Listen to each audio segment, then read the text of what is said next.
Ranged thus for battle on the sacred plain, on Kurukshetra, say, Sanjaya, say, what wrought my people and the Pandavas? Sanjaya, when he beheld the host of Pandavas, Raja Duryodhana to Drona drew, and spake these words, Ah, Guru, see this line, how vast it is of Pandu fighting men, embattled by the son of Drupada, thy scholar in the war. Therein stand ranked chiefs like Arjuna, like to Bhima chiefs, benders of bows, Virata, Yuyudhan, Drupada, eminent upon his car, Drishtaket, Chekitan, Kashi's stout lord Purujit, Kuntiboj and Shaivya, with Udamanyu and Uttamaj, Subhadra's child, and Drupadi's, all famed, all mounted on their shining chariots. On our side too, thou best of Brahmins, see, excellent chiefs, commanders of my line, whose names I joy to count, thyself the first, then Bhishma, Karna, Kripa, fierce in fight, Vikarna, Aswathaman. Next to these strong Samudati, with full many more, valiant and tried, ready this day to die for me their king, each with his weapon grasped, each skillful in the field. Weakest, meseems, our battle shows where Bhishma holds command, and Bhima fronting him, something too strong. Have care, our captains, nigh to Bhishma's ranks, prepare what help they may. Now, blow my shell. Then at the signal of the aged king, with blare to wake the blood, rolling around like to a lion's roar, the trumpeter blew the great conch, and at the noise of it trumpets and drums, cymbals and gongs and horns, burst into sudden clamour. As the blasts of loosened tempest such the tumult seemed, then might be seen upon their car of gold, yoked with white steeds, blowing their battle shells, Krishna the god, Arjuna at his side. Krishna, with knotted locks, blew his great conch, carved of the giant's bone. Arjuna blew Indra's loud gift. Bhima, the terrible wolf-bellied Bhima, blew a long reed conch, and Yudhisthira, Kunti's blameless son, winded a mighty shell, victory's voice. And Nakula blew shrill upon his conch, named the sweet-sounding. Sahadev on his called Gem-bedecked, and Kashi's prince on his, Shikandi on his car. Drishtadayum, Virata, Satyaki, the unsubdued, Drupada with his sons, O Lord of earth, long-armed Subhadra's children, all blew loud, so that the clangor shook their foemen's hearts with quaking earth and thundering heaven. Then 'twas beholding Drishtaratra's battle set, weapons unsheathing, bows drawn forth, the war instant to break. Arjun, whose instant badge was Hanuman the monkey, spake this thing to Krishna the divine, his charioteer. Drive, dauntless one, to yonder open ground betwixt the armies. I would see more nigh those who will fight with us, those we must slay today in war's arbitrament. For sure, on bloodshed all are bent who throng this plain. Obeying Drishtaratra's sinful son, thus by Arjuna prayed, O Bharata, between the hosts that heavenly charioteer drove the bright car, reining its milk-white steeds where Bhishma led, and Drona and their lords. See, spake he to Arjuna, where they stand, thy kindred of the Kurus, and the prince marked on each hand the kinsmen of his house, grandsires and sires, uncles and brothers and sons, cousins and sons-in-law, and nephews mixed with friends and honored elders. Some this side, some that side ranged, and seeing those opposed, such kith grown enemies, Arjuna's heart melted with pity, while he uttered this. Arjuna, Krishna, as I behold, come here to shed their common blood, you concourse of our kin, my members fail, my tongue dries in my mouth, a shudder thrills my body, and my hair bristles with horror. From my weak hand slips Gandiv, the goodly bow, a fever burns my skin to parching. Hardly may I stand, the life within me seems to swim and faint. Nothing do I foresee save woe and wail. It is not good, O Keshav, naught of good can spring from mutual slaughter. Lo, I hate triumph and domination, wealth and ease, thus sadly won. Aho, what victory can bring delight, Govinda? What rich spoils could profit? What rule recompense? What span of life itself seems sweet, bought with such blood?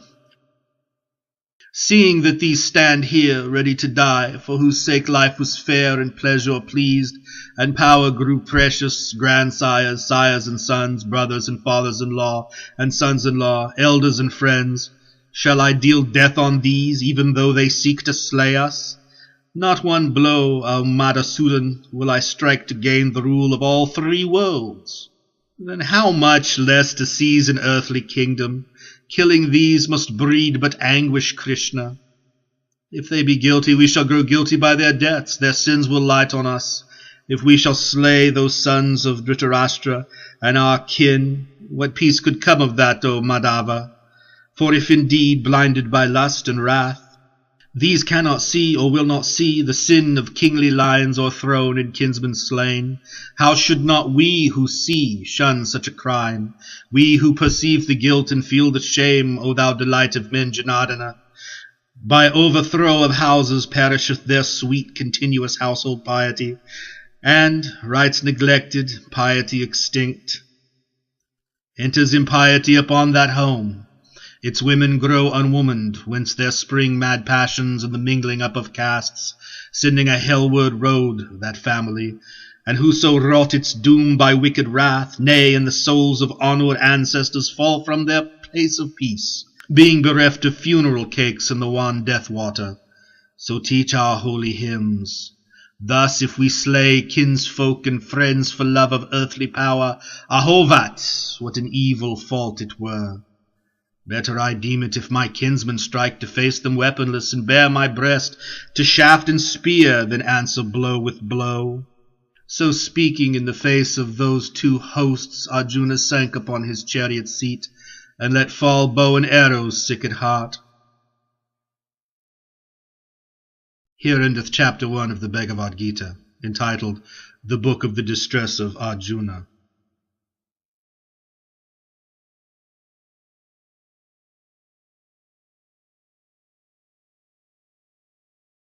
Sanjaya, him filled with such compassion and such grief, with eyes tear-dimmed, despondent in stern words, the driver, Madhusudan, thus addressed: Krishna, how hath this weakness taken thee, whence springs the inglorious trouble, shameful to the brave, barring the path of virtue? Nay, Arjun, forbid thyself to feebleness. It mars thy warrior name. Cast off the coward fit. Wake! Be thyself. Arise, scourge of thy foes. Arjuna, how can I in the battle shoot with shafts on Bhishma or on Drona, O thou chief, both worshipful, both honorable men? Better to live on beggar's bread with those we love alive, than taste their blood in rich feasts spread, and guiltily survive. Ah, were it worse, who knows, to be victor or vanquished here, when those confront us angrily whose death leaves living drear. In pity lost, by doubtings tossed, my thoughts distracted turn to thee, the guide I reverence most, that I may counsel learn. I know not what would heal the grief burned into soul and sense, if I were earth's unchallenged chief, a god, and these gone thence. Sanjaya, so spake Arjuna to the Lord of Hearts, and sighing, I will not fight, held silence then. To whom with tender smile, O Bharata, while the prince wept despairing twixt those hosts, Krishna made answer in divinest verse. Krishna, thou grievest where no grief should be, thou speakest words lacking wisdom. For the wise in heart mourn not for those that live, nor those that die, nor I, nor thou, nor any one of these ever was not, nor ever will not be, for ever and forever afterwards. All that doth live, lives always to man's frame. As there come infancy and youth and age, so come their raisings up and layings down of other and of other life abodes, which the wise know and fear not. this that irks thy sense-life, thrilling to the elements, bringing thee heat and cold, sorrows and joy. 'Tis brief, immutable. Bear with it, prince, as the wise bear. The soul which is not moved, the soul that with a strong and constant calm takes sorrow and takes joy indifferently, lives in the life undying. That which is can never cease to be. That which is not will not exist. To see this truth of both is theirs who part essence from accident, substance from shadow. Indestructible, learn thou. The life is, spreading life through all. It cannot anywhere, by any means, by any wise, diminished, stayed, or changed.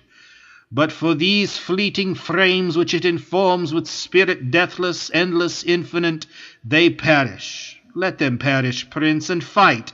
He who shall say, Lo, I have slain a man. He who shall think, Lo, I am slain. Those both know not. Life cannot slay. Life is not slain.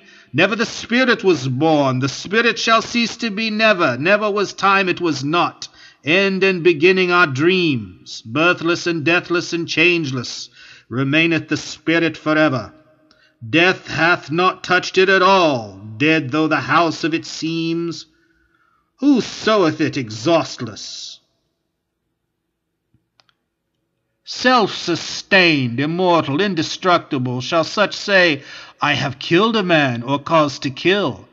Nay, but as when one layeth his worn-out robes away, and taking new ones saith, These will I wear today, so putteth by the Spirit lightly its garb of flesh, and passeth to inherit a residence afresh.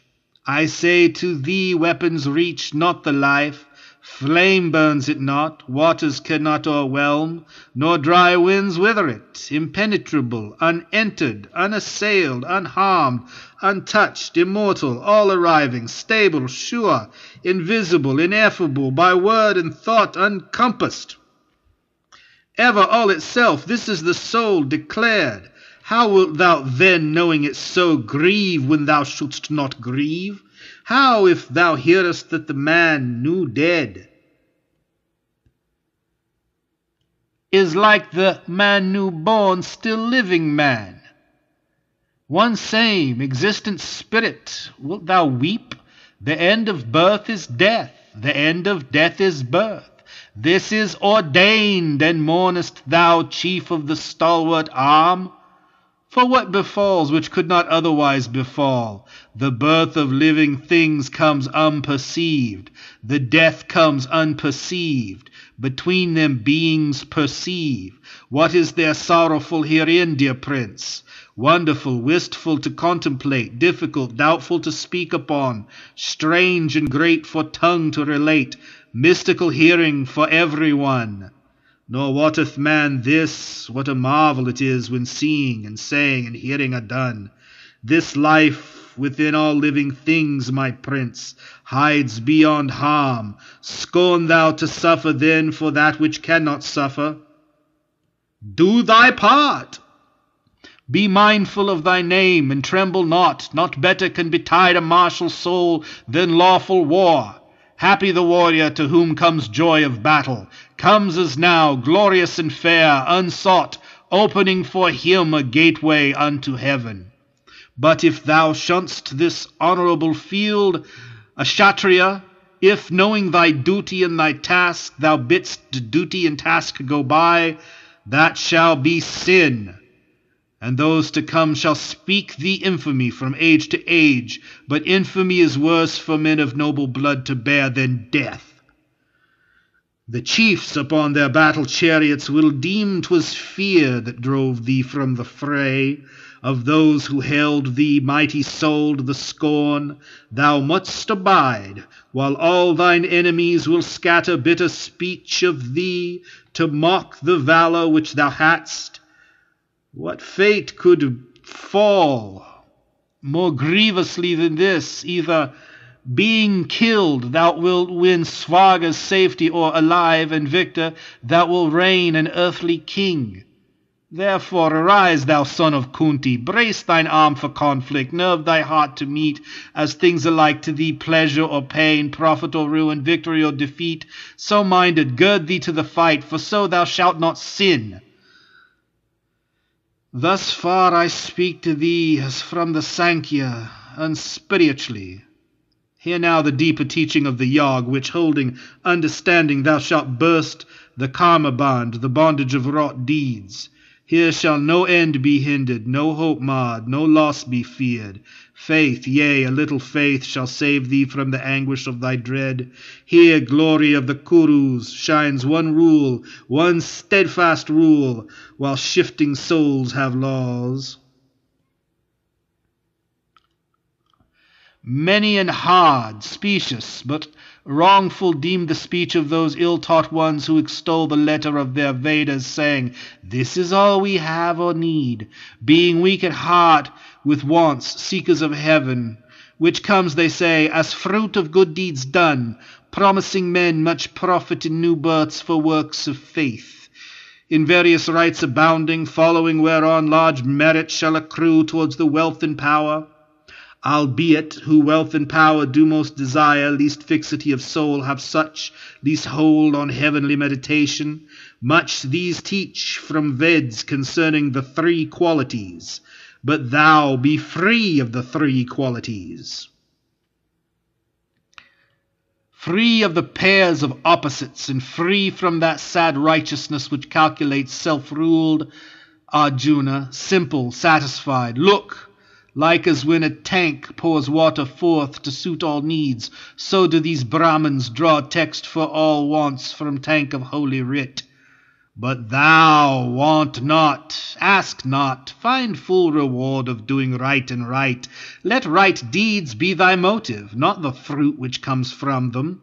And live in action, labour, make thine acts thy piety, casting all self aside, contemning gain and merit, equable in good or evil. Equability is yog, is piety. Yet the right act is less, far less than the right thinking mind.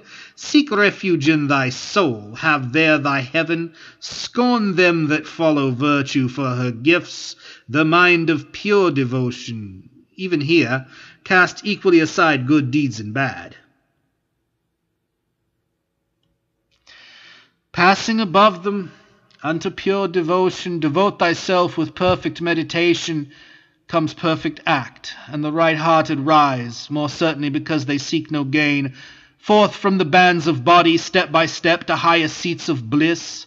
When thy firm soul hath shaken off those tangled oracles which ignorantly guide, then shall it soar to high neglect of what's denied or said, this way or that way, in doctrinal writ, troubled no longer by the priestly law. Safe shall it live, and sure, steadfastly bent on meditation. This is yog and peace. Arjuna, what is his mark who hath that steadfast heart confirmed in holy meditation? How know we his speech, Keshava? Sits he, moves he like other men? Krishna, when one, O Pritha's son, abandoning desires which shake the mind, finds in his soul full comfort for his soul, he hath attained the yog. That man is such, in sorrows not dejected, and in joys not overjoyed, dwelling outside the stress of passion, fear, and anger, fixed in calms of lofty contemplation. Such an one is Muni, is the sage, the true recluse, he who, to none and nowhere overbound by ties of flesh, takes evil things and good, neither desponding nor exalting. Such bears wisdom's plainest mark, he who shall draw, as the wise tortoise draws its 4 feet safe under its shield, his 5 frail senses back under the spirit's buckler from the world, which else assails them. Such an one, my prince, hath wisdom's mark. Things that solicit sense hold off from the self-governed. Nay, it comes the appetites of him who lives beyond depart aroused no more. Yet may it chance, O son of Kunti, that a governed mind shall sometime feel the sense storm sweep and rest, strong, self-controlled by the roots. Let him regain his kingdom, let him conquer this, and sit on me intent. That man alone is wise who keeps the mastery of himself. If one ponders on objects of the sense, there springs attraction. From attraction grows desire. Desire flames to fierce passion. Passion breeds recklessness. Then the memory, all betrayed, lets noble purpose go and saps the mind, till purpose, mind, and man are all undone. But if one deals with objects of the sense, not loving and not hating, making them serve his free soul, which rests serenely, Lord, lo, such a man comes to tranquillity, and out of that tranquillity shall rise the end and healing of his earthly pains. Since the will governed sets the soul at peace, the soul of the ungoverned is not his, nor hath he knowledge of himself which lacked. How grows serenity? And wanting that, whence shall he hope for happiness? The mind that gives itself to follow shows of sense seeth its helm of wisdom rent away, and like a ship in waves of whirlwind drives to wreck and death. Only with him, great prince, whose senses are not swayed by things of sense, only with him who holds his mastery shows wisdom perfect. What is midnight? Gloom to unenlightened souls shines wakeful day to his clear gaze. What seems as wakeful day is known for night, thick night of ignorance to his true seeing eyes. Such is the saint, and like the ocean day by day receiving floods from all lands, which never overflows, its boundary line not leaping and not leaving, fed by the rivers, but unswelled by those, so is the perfect one to his soul's ocean. The world of sense pours streams of witchery. They leave him as they find, without commotion, taking their tribute, but remaining sea. Yea, whose shaking off the yoke of flesh lives, Lord, not servant of his lusts, set free from pride, from passion, from the sin of self, toucheth tranquillity, O Pritha's son. That is the state of Brahm. There rests no dread when that last step is reached. Live where he will, die when he may. Such passeth from all plaining, to blessed nirvana with the gods attaining. Here endeth chapter 2 of the Bhagavad Gita, entitled Sankhya Yog, or the Book of Doctrines.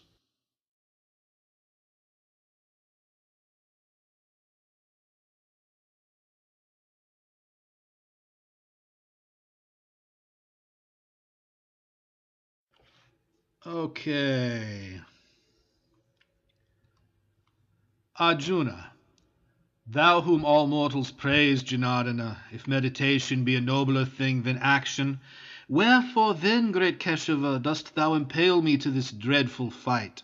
Now am I by thy doubtful speech disturbed. Tell me one thing, and tell me certainly, by what road shall I find the better end? Krishna, I told thee, blameless Lord, there be paths shown to this world, 2 schools of wisdom. First, the Sankhyas, which doth save in way of works prescribed by reason. Next, the Yog, which bids attain by meditation spiritually. Yet these are one. No man shall scape from act by shunning action. Nay, and none shall come by mere renouncements unto perfectness. Nay, and no jot of time at any time rests any actionless. His nature's law compels him, even unwilling, into act. For thought is act in fancy. He who sits suppressing all the instruments of flesh, yet in his idle heart thinking on them, plays the inept and guilty hypocrite. But he who, with strong body serving mind, gives up his mortal powers to worthy work, not seeking gain, Arjuna, such an one is honorable. Do thine allotted task. Work is more excellent than idleness. The body's life proceeds not, lacking work. There is a task of holiness to do, unlike world-binding toil, which bindeth not the faithful soul. Such earthly duty do, free from desire, and thou shalt well perform thy heavenly purpose. Spake Prajapati in the beginning, when all men were made, and with mankind the sacrifice. Do this, work, sacrifice, increase and multiply with sacrifice. This shall be Kamaduk, your cow of plenty, giving back her milk of all abundance. Worship the gods thereby, the gods shall yield thee grace. Those meats ye the gods will grant to labor, when it pays tithes in the altar flame. But if one eats fruits of the earth, rendering to kindly heaven no gift of toil, that thief steals from his world. Who eat of food after their sacrifice are quit of fault, but they that spread a feast all for themselves eat sin and drink of sin. By food the living live. Food comes of rain, and rain comes by the pious sacrifice, and sacrifice is paid with tithes of toil. Thus action is of Brahma, who is one, the only, all-pervading, at all times, present in sacrifice. He that abstains to help the rolling wheels of this great world, glutting his idle sense, lives a lost life, shameful and vain, existing for himself, self-concentrated, serving self alone. No part hath he in aught, nothing achieved, not wrought of unwrought toucheth him. No hope of help, for all the living things of earth depends from him. Therefore thy task prescribed with spirit unattached gladly perform.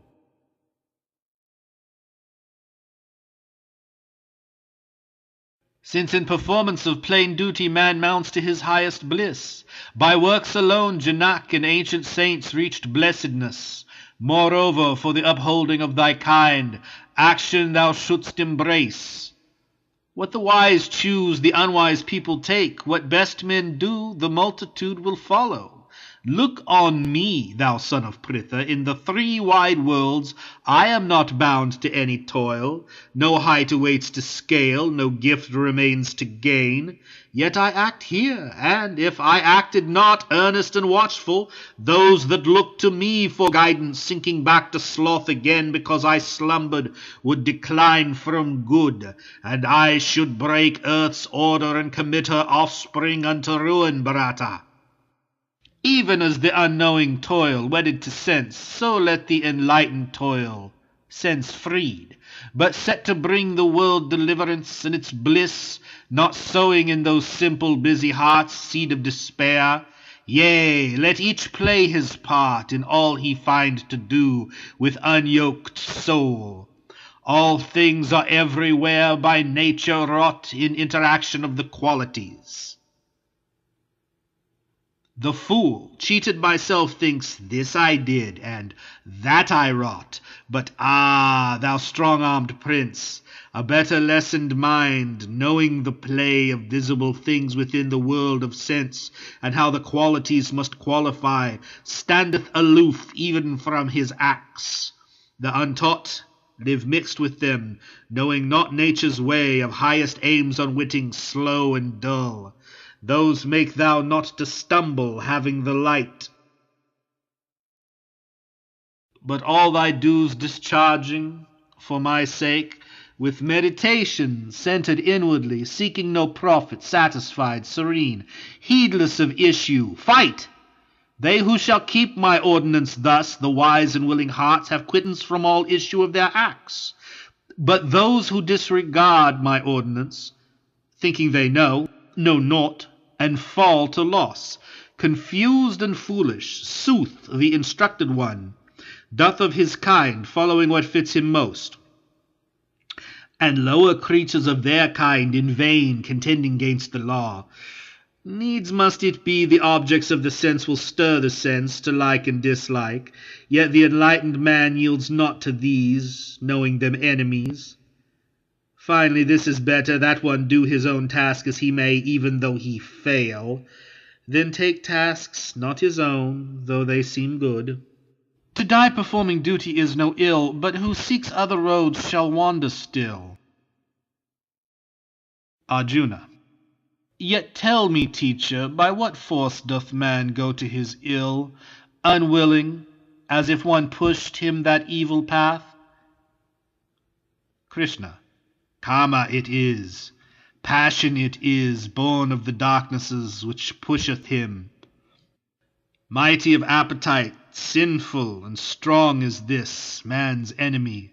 As smoke blots the white fire, as clinging rust mars the bright mirror, as the womb surrounds the babe unborn, so is the world of things foiled, soiled, enclosed in this desire of flesh. The wise fall caught in it, the unresting foe, it is of wisdom. Wearing countless forms, fair but deceitful, subtle as a flame. Sense, mind, and reason, these, O Kunti's son, are booty for it. In its play with these, it maddens man, beguiling, blinding him. Therefore, thou noblest child of Bharata, govern thy heart, constrain the entangled sense, resist the false, soft sinfulness which saps knowledge and judgment. Yea, the world is strong, but what discerns it stronger? And the mind strongest, and higher o'er all the ruling soul. Wherefore, perceiving him who reigns supreme, put forth full force of soul in thy own soul. Fight, vanquish foes and doubts, dear hero. Slay what haunts thee in fond shapes and would betray. Here endeth chapter 3 of the Bhagavad Gita, entitled Karma Yoga, or the Book of Virtue in Work.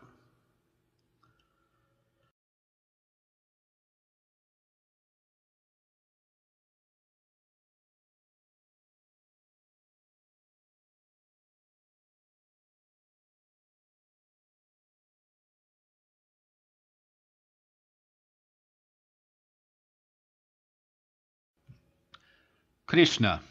This deathless yoga, this deep union I taught Vivaswata, the Lord of Light. Vivaswata to Manu gave it, he to Ikshwaku, so passed it down the line of all my royal rishis.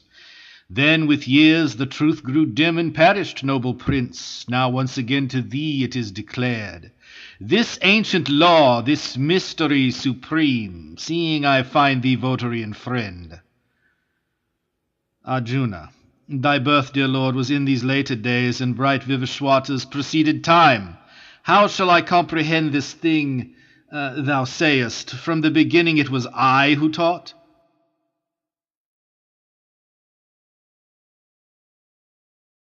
Krishna.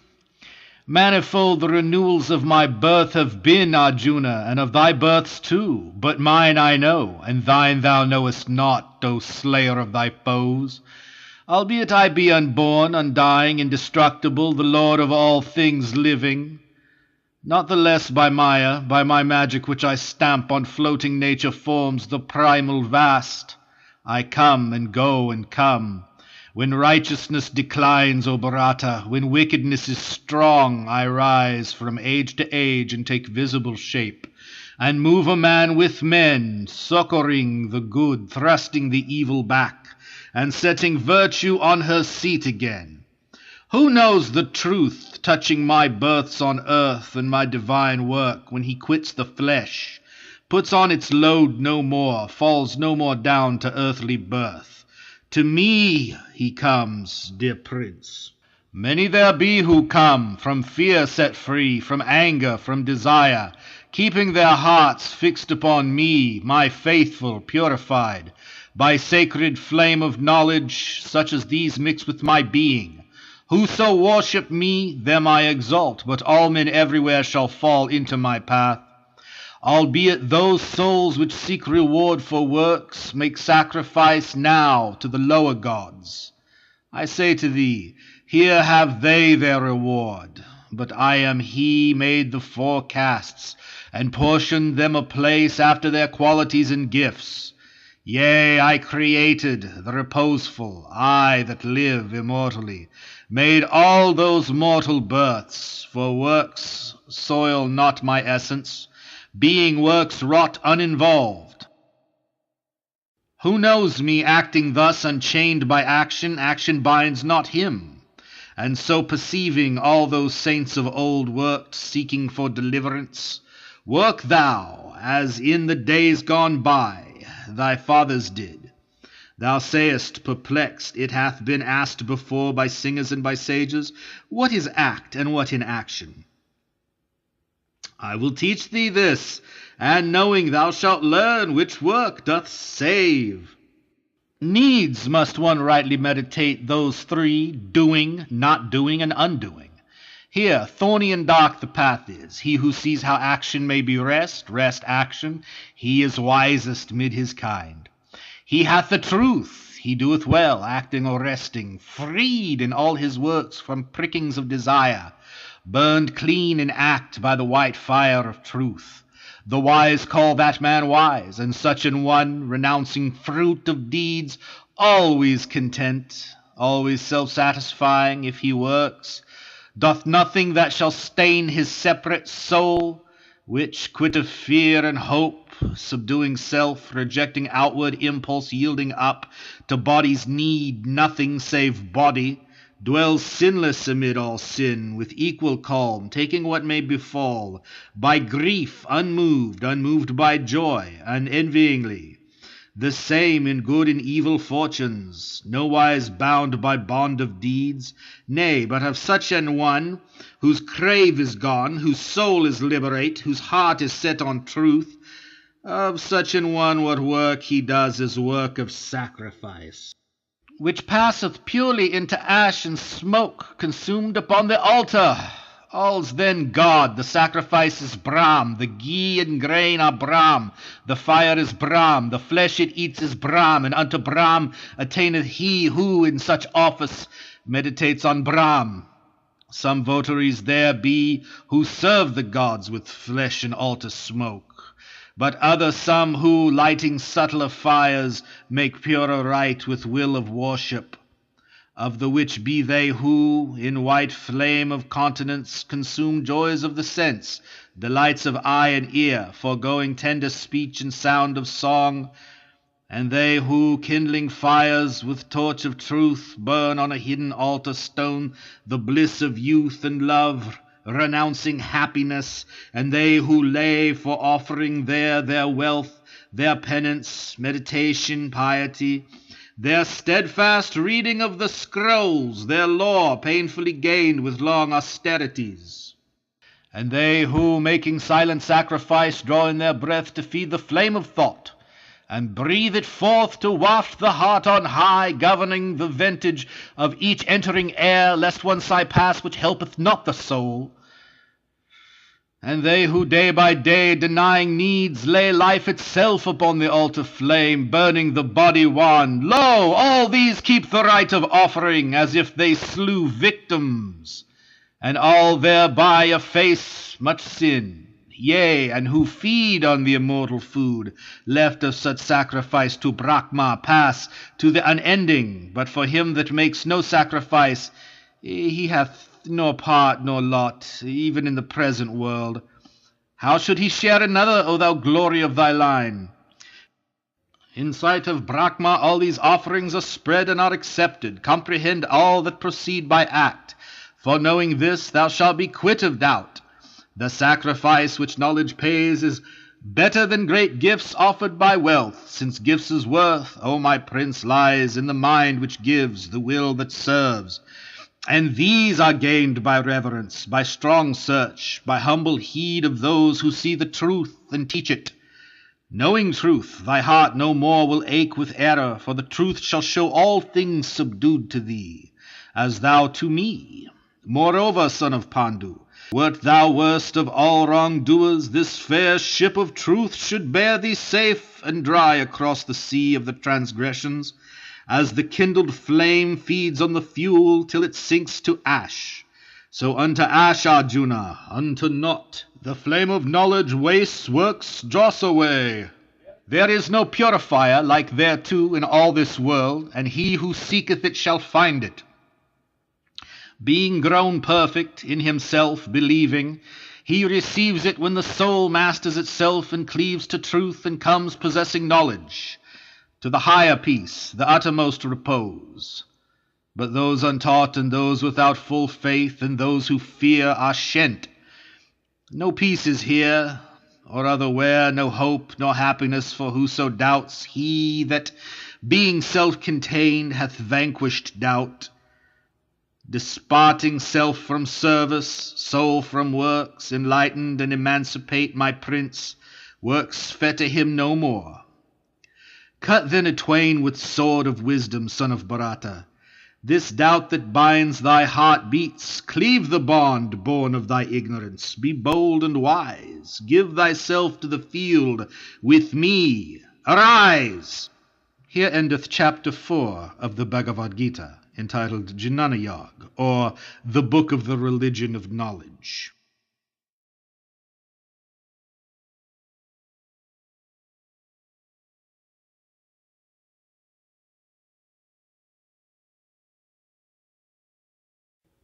Arjuna. Yet, Krishna, at the one time thou dost laud surcease of works, and at another time service through work. Of these twain plainly tell which is the better way. Krishna. To cease from works is well, and to do works in holiness is well, and both conduct to bliss supreme. But of these twain the better way is his who working piously refraineth not. That is the true renouncer, firm and fixed, who, seeking naught, rejecting naught, dwells proof against the opposites. O valiant prince, in doing such breaks lightly from all deed. 'Tis the new scholar talks as they were two, this Sankhya and this Yoga. Wise men know who husbands one plucks golden fruit of both. The region of high rest which Sankhyans reach, Yogans attain. Who sees these twain as one, sees with clear eyes. Yet such abstraction, chief, is hard to win without much holiness. Whoso is fixed in holiness, self-ruled, pure-hearted, lord of senses and of self, lost in the common life of all which lives. A yoga-yukt, he is a saint who wins straightway to Brahm. Such an one is not touched by taint of deeds. Not of myself I do, thus will he think, who holds the truth of truths.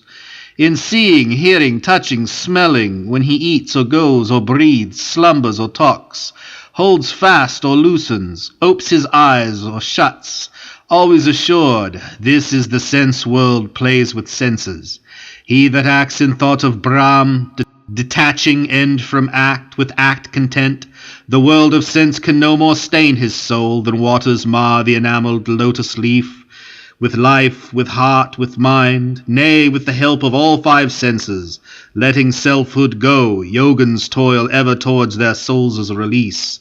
Such votaries, renouncing fruit of deeds, gain endless peace, the unvowed, the passion-bound, seeking a fruit from works or fastened down.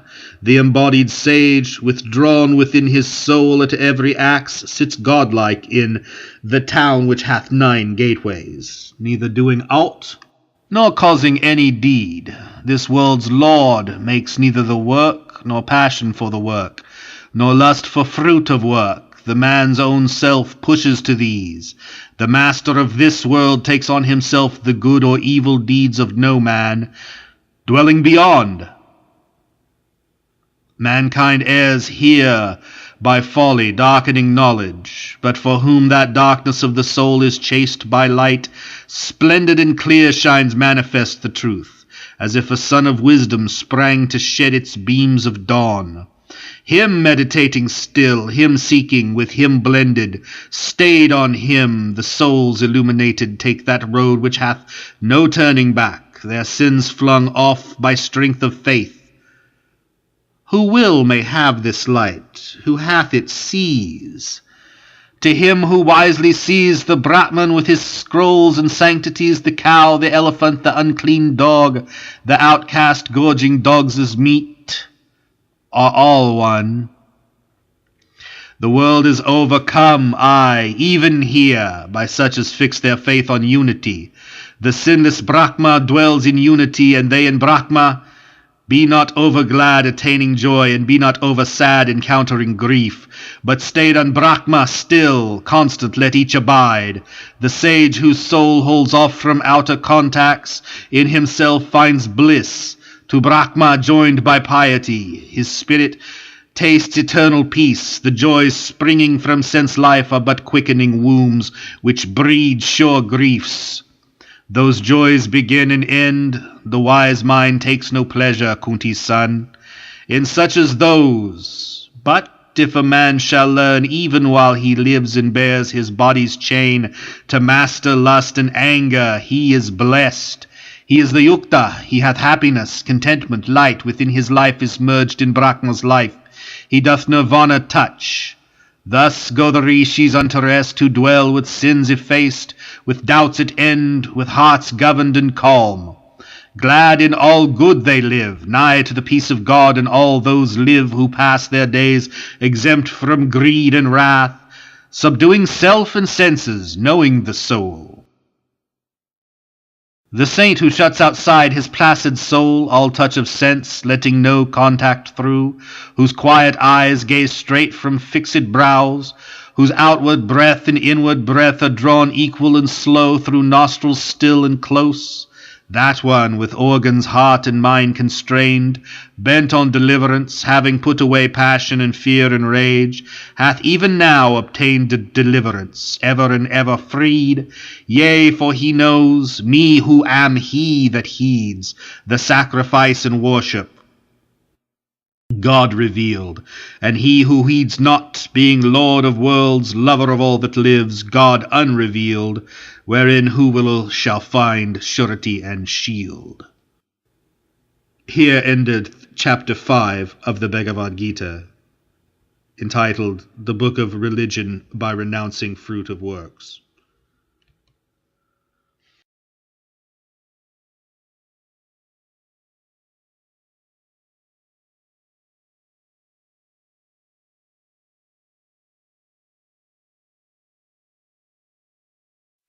Krishna, therefore, who doeth work rightful to do, not seeking gain from work, that man, O prince, is sannyasi and yogi, both in one, and he is neither who lights not the flame of sacrifice, nor setteth hand to task. Regard as true renounce a him that makes worship by work, for who renounceth not works not as yogin. So is that well said. By works the votary doth rise to faith, and saintship is the ceasing from all works. Because the perfect yogin acts, but acts unmoved by passions and unbound by deeds. Setting result aside, let each man raise the self by soul, not trample down his self, since soul that is self's friend may grow self's foe. Soul is self's friend when self doth rule o'er self. But self turns enemy if soul's own self hates self as not itself. The sovereign soul of him who lives self-governed and at peace is centered in itself, taking alike pleasure and pain, heat, cold, glory, and shame. He is the yogi, he is yukta, glad with joy of light and truth, dwelling apart upon a peak with senses subjugate, whereto the clod, the rock, the glistering gold show all as one. By this sign is he known, being of equal grace to comrades, friends, chance-comers, strangers, lovers, enemies, aliens, and kinsmen, loving all alike, evil or good. Sequestered should he sit steadfastly meditating, solitary, his thoughts controlled, his passions laid away, in a fair still spot having his fixed abode, not too much raised, nor yet too low. Let him abide, his goods, a cloth, a deerskin, and the kusha grass. There setting hard his mind upon the one, restraining heart and senses, silent, calm, let him accomplish yoga and achieve pureness of soul, holding immovable body and neck and head, his gaze absorbed upon his nose end, rapt from all around, tranquil in spirit, free of fear, intent upon his brahmacharya vow, devout, musing on me, lost in the thought of me. That yogin, so devoted, so controlled, comes to the peace beyond. My peace, the peace of high nirvana. But for earthly needs, religion is not his who too much fasts or too much feasts, nor his who sleeps away an idle mind, nor his who wears to waste an idle mind, nor his who wears to waste his strength in vigils. Nay, Arjuna, I call that the true piety, which most removes earth aches and ills, where one is moderate in eating and in resting and in sport, measured in wish and act, sleeping betimes, waking betimes for duty. When the man so living centers on his soul the thought straitly restrained, untouched internally by stress of sense, then is he yukta. See, steadfast a lamp burns sheltered from the wind. Such is the likeness of the yogi's mind, shut from sense storms and burning bright to heaven, when mind broods placid, soothed with holy want, when self contemplates self, and in itself hath comfort, when it knows the nameless joy beyond all scope of sense, revealed to soul, only to soul, and, knowing, wavers not, true to the Father truth, when, holding this, it deems no other treasure comparable, but, harboured there, cannot be stirred or shook by any gravest grief. Call that state peace, that happy severance yoga, call that man the perfect yogin. Steadfastly the will must toil thereto, till efforts end in ease, and thought is passed from thinking, shaking off all longings bred by dreams of fame and gain. Shutting the doorways of the senses close with watchful ward, so step by step it comes to gift of peace assured and heart assuaged, when the mind dwells self-wrapped and the soul broods, cumberless, but as often as the heart breaks, wild and wavering from control, so oft let him recurb it, let him rein it back to the soul's governance. For perfect bliss grows only in the bosom tranquilized, the spirit passionless, purged from offense, vowed to the infinite. He who thus vows his soul to the supreme soul, quitting sin, passes unhindered to the endless bliss of unity with Brahma. He so vowed, so blended, sees the life soul resident in all things living, and all living things in that life soul contained. And whoso thus discerneth me in all, and all in me, I never let him go, nor looseneth he hold upon me. But dwell he where he may, whate'er his life, in me he dwells and lives, because he knows and worships me, who dwell in all which lives, and cleaves to me in all. Arjuna, if a man sees everywhere, taught by his own similitude, one life, one essence in the evil and the good, hold him a yogi. Yea, well perfected. Arjuna, slayer of Madhu, yet again this yog, this peace derived from equanimity, made known by thee. I see no fixity therein, no rest, because the heart of men is unfixed, Krishna. Rash, tumultuous, willful, and strong, it were all one, I think, to hold the wayward wind as tame a man's heart. Krishna, hero long-armed, beyond denial, hard man's heart is to restrain and wavering. Yet may it grow restrained by habit, prince, by want of self-command. This yog, I say, cometh not lightly to the ungoverned ones, but he who will be master of himself shall win it, if he stoutly strive thereto. Arjuna, and what road goeth he who, having faith, fails, Krishna, in the striving, falling back from holiness, missing the perfect rule? Is he not lost, straying from Brahma's light, like the vain cloud, which floats twixt earth and heaven, when lightning splits it, and it vanisheth? Fain would I hear thee answer me herein, since, Krishna, none save thou can clear the doubt. Krishna, he is not lost, thou son of Pritha, no, nor earth, nor heaven is forfeit even for him, because no heart that holds one right desire treadeth the road of loss. He who should fail, desiring righteousness, cometh at death unto the region of the just, dwells there measureless years, and being born anew, beginneth life again in some fair home amid the mild and happy.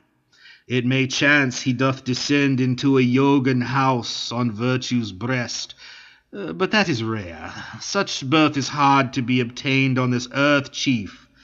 So hath he back again what heights of heart he did achieve, and so he strives anew to perfectness, with better hope, dear prince. For by the old desire he is drawn on unwittingly, and only to desire the purity of Yog is to pass beyond the Sabda Brahm, the spoken Ved. But being yogi, striving strong and long, purged from transgressions, perfected by births, following on births, he plants his feet at last upon the farther path. Such as one ranks above ascetics, higher than the wise, beyond achievers of vast deeds. Be thou yogi, Arjuna, and of such believe truest and best is he who worships me, with inmost soul stayed on my mystery. Here endeth chapter 6 of the Bhagavad Gita, or the Book of Religion of Self-Restraint.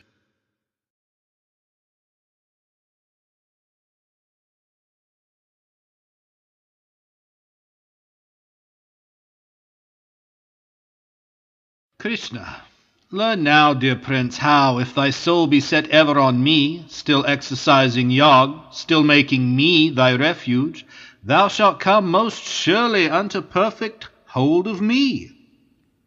I will declare to thee that utmost law, whole and particular, which, when thou knowest, leaveth no more to know here in this world. Of many thousand mortals, one perchance striveth for truth, and of those few that strive, nay, and rise high, one only, here and there, knoweth me, as I am the very truth.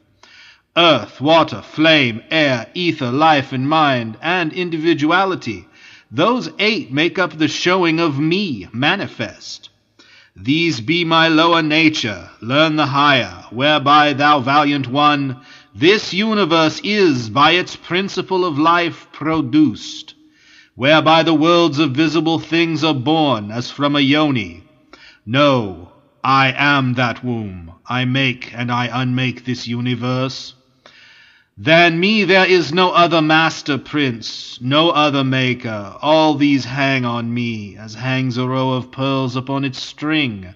I am the fresh taste of the water, I the silver of the moon, the gold of the sun, the word of worship in the Veds, the thrill that passeth in the ether, and the strength of man's shed seed. I am the good sweet smell of the moistened earth.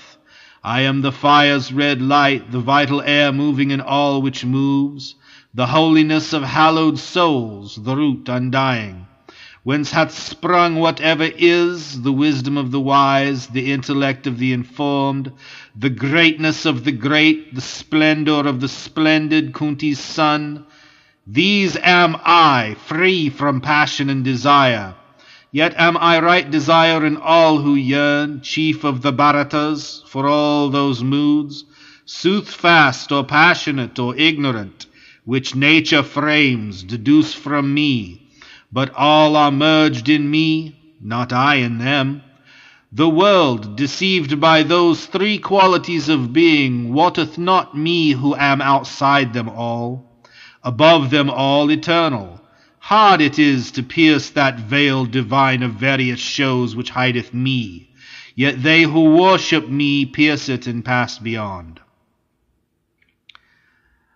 I am not known to evildoers, nor to foolish ones, nor to the base and churlish, nor to those whose mind is cheated by the show of things, nor those that take the way of asuras. 4 sorts of mortals know me, he who weeps, Arjuna, and the man who yearns to know, and he who toils to help, and he who sits certain of me, enlightened. Of these 4, O Prince of India, highest, nearest, best, that last is, the devout soul, wise, intent upon the one. Dear above all am I to him, and he is dearest unto me. All 4 are good and seek me, but mine own, the true of heart, the faithful, stayed on me, taking me as their utmost blessedness. They are not mine, but I, even I myself. At end of many births to me they come, yet hard the wise Mahatma is to find that man who saith, all is Vasudev. There be those too whose knowledge, turned aside by this desire or that, gives them to serve some lower gods, with various rites constrained by that which mouldeth them, unto all such worship, what shrine they will, what shapes in faith. 'Tis I who give them faith. I am content, the heart thus asking favour from its God, darkened but ardent, hath the end it craves. The less a blessing, but 'tis I who give, yet soon is withered what small fruit they reap. Those men of little minds, who worship so, go where they worship, passing with their gods. But mine come unto me, blind are the eyes which deem the unmanifested manifest, not comprehending me and my true self, imperishable, viewless, undeclared, hidden behind my magic veil of shows. I am not seen by all, I am not known, unborn and changeless, to the idle world, but I, Arjuna, know all things which were, and all which are, and all which are to be, albeit not one among them knoweth me. By passion for the pairs of opposites, by those twain snares of like and dislike, Prince, all creatures live bewildered, save some few who, quit of sins, holy in act, informed, freed from the opposites, and fixed in faith, cleave unto me. Who cleave, who seek in me refuge from birth and death, those have the truth. Those know me Brahma, know me soul of souls, the Aryatman, know karma, my work, know I am Adibhuta, Lord of life, and Adidaiva, Lord of all the gods, and Aryajna, Lord of sacrifice. Worship me well with hearts of love and faith, and find and hold me in the hour of death. Here endeth chapter 7 of the Bhagavad Gita, entitled The Book of Religion by Discernment.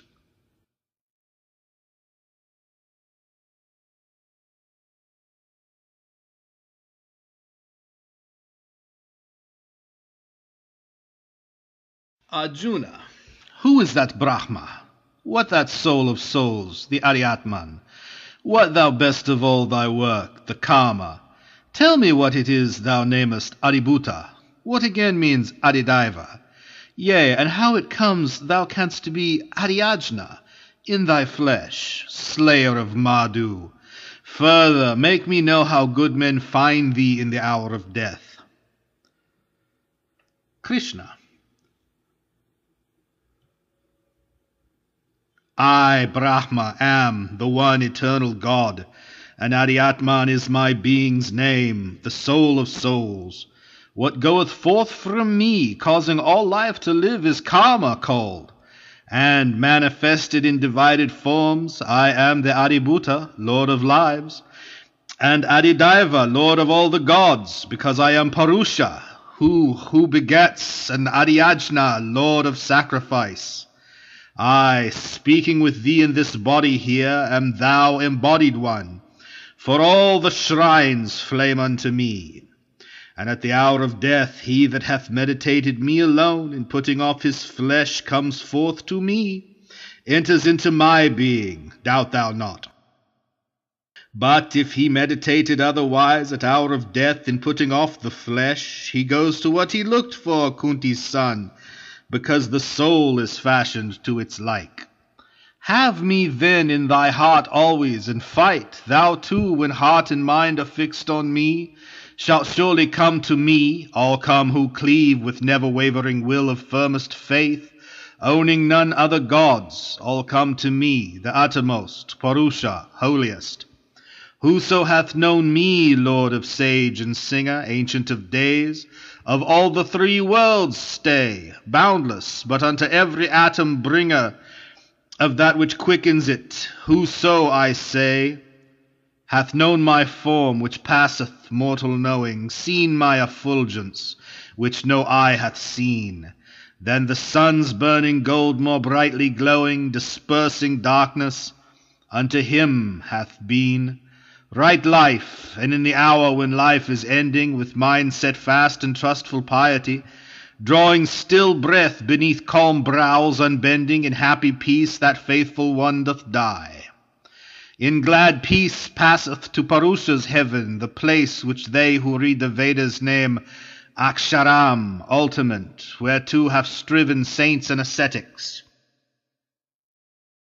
Their road is the same. That way, the highest way, goes he who shuts the gates of all his senses, locks desire safe in his heart, centers the vital airs upon his parting thought, steadfastly set, and, murmuring Om, the sacred syllable emblem of Brahm, dies meditating me. For who, none other gods regarding, looks ever to me, easily am I gained by such a yogi, and, attaining me, they fall not, those Mahatmas, back to birth, to life, which is the place of pain, which ends, but take the way of utmost blessedness. The worlds, Arjuna, even Brahma's world, roll back again from death to life's unrest, but they, O Kunti's son, that reach to me, taste birth no more. If ye know Brahma's day, which is 1,000 yugas, if ye know the 1,000 yugas making Brahma's night, then know ye day and night as he doth know. When that vast dawn doth break, the invisible is brought anew into the visible. When that deep night doth darken, all which is fades back again to him who sent it forth. Yea, this vast company of living things, again and yet again produced, expires at Brahma's nightfall, and at Brahma's dawn riseth without its will to life newborn. But higher, deeper, innermost abides another life, not like the life of sense, escaping sight, unchanging. This endures when all created things have passed away.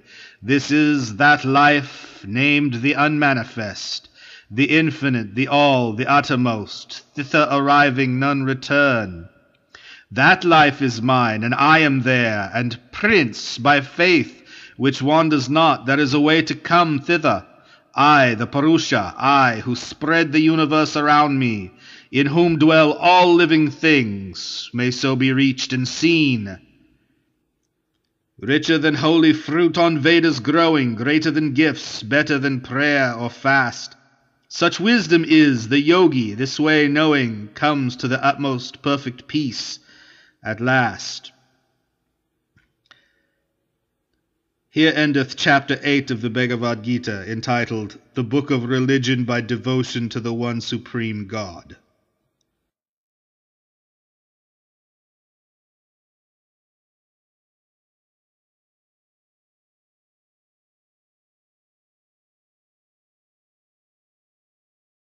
Krishna, now will I open unto thee, whose heart rejects not, that last law, deepest concealed, that farthest secret of my heavens and earths, which but to know shall set thee free from ills, a royal lore, a kingly mystery, yea, for the soul such light as purgeth it from every sin, a light of holiness, with inmost splendour shining, plain to see, easy to walk by, inexhaustible. They that receive not this, failing in faith to grasp the greater wisdom, reach not me, destroyer of thy foes. They sink anew into the realm of flesh, where all things change. By me the whole vast universe of things is spread abroad, by me the unmanifest. In me are all existences contained, not I in them. Yet they are not contained. Those visible things receive and strive to embrace the mystery majestical. My being, creating all, sustaining all, still dwells outside of all. See, as the shoreless airs move in the measureless space, but are not space, and space was space without the moving airs, so all things are in me, but are not I. At closing of each kalpa, Indian prince, all things which be back to my being come. At the beginning of each kalpa, all issue newborn from me. By energy and help of Prakriti, my outer self, again and yet again I make go forth. the realms of visible things, without their will, all of them, by the power of Prakriti. Yet these great makings, Prince, involve me not, enchain me not. I sit apart from them, other and higher and free, no wise attached. Thus doth the stuff of worlds moulded by me bring forth all that which is, moving or still, living or lifeless. Thus the worlds go on. The minds untaught mistake me, veiled in form. Not see they of my secret presence, not of my hid nature, ruling all which lives, vain hopes pursuing, vain deeds doing, fed on vainest knowledge. Senselessly they seek an evil way, the way of brutes and fiends. But my Mahatmas, those of noble soul who tread the path celestial, worship me with hearts unwandering, knowing me the source, the eternal source of life. Unendingly they glorify me, seek me, keep their vows of reverence and love, with changeless faith adoring me. Yea, and those too adore, who, offering sacrifice of wakened hearts, have sense of one pervading spirit's stress, one force in every place, though manifold. I am the sacrifice, I am the prayer, I am the funeral cake set for the dead. I am the healing herb, I am the ghee, the mantra and the flame, and that which burns. I am of all this boundless universe, the father, mother, ancestor, and God. The end of learning, that which purifies in lustral water. I am Om, I am Rig Veda, Samaveda, Yajur Ved, the way, the fosterer, the Lord, the judge, the witness, the abode, the refuge house, the friend, the fountain, and the sea of life which sends and swallows up treasure of worlds. And treasure chamber, seed and seed sower, whence endless harvests spring. Sun's heat is mine, heaven's rain is mine to grant or to withhold. Death am I, and immortal life I am, Arjuna. Sat and Asat, visible life and life invisible. Yea, those who learn the threefold Veds, who drink the Soma wine, purge sins, pay sacrifice, from me they earn passage to Swaga, where the meats divine of great gods feed them in high Indra's heaven. Yet they, when that prodigious joy is o'er, paradise spent and wage for merits given, come to the world of death and change once more. They had their recompense, they stored their treasure, following the threefold scripture and its writ. Who seeketh such gaineth the fleeting pleasure of joy which comes and goes. I grant them it. But to those blessed ones who worship me, turning not otherwhere, with minds set fast, I bring assurance of full bliss beyond.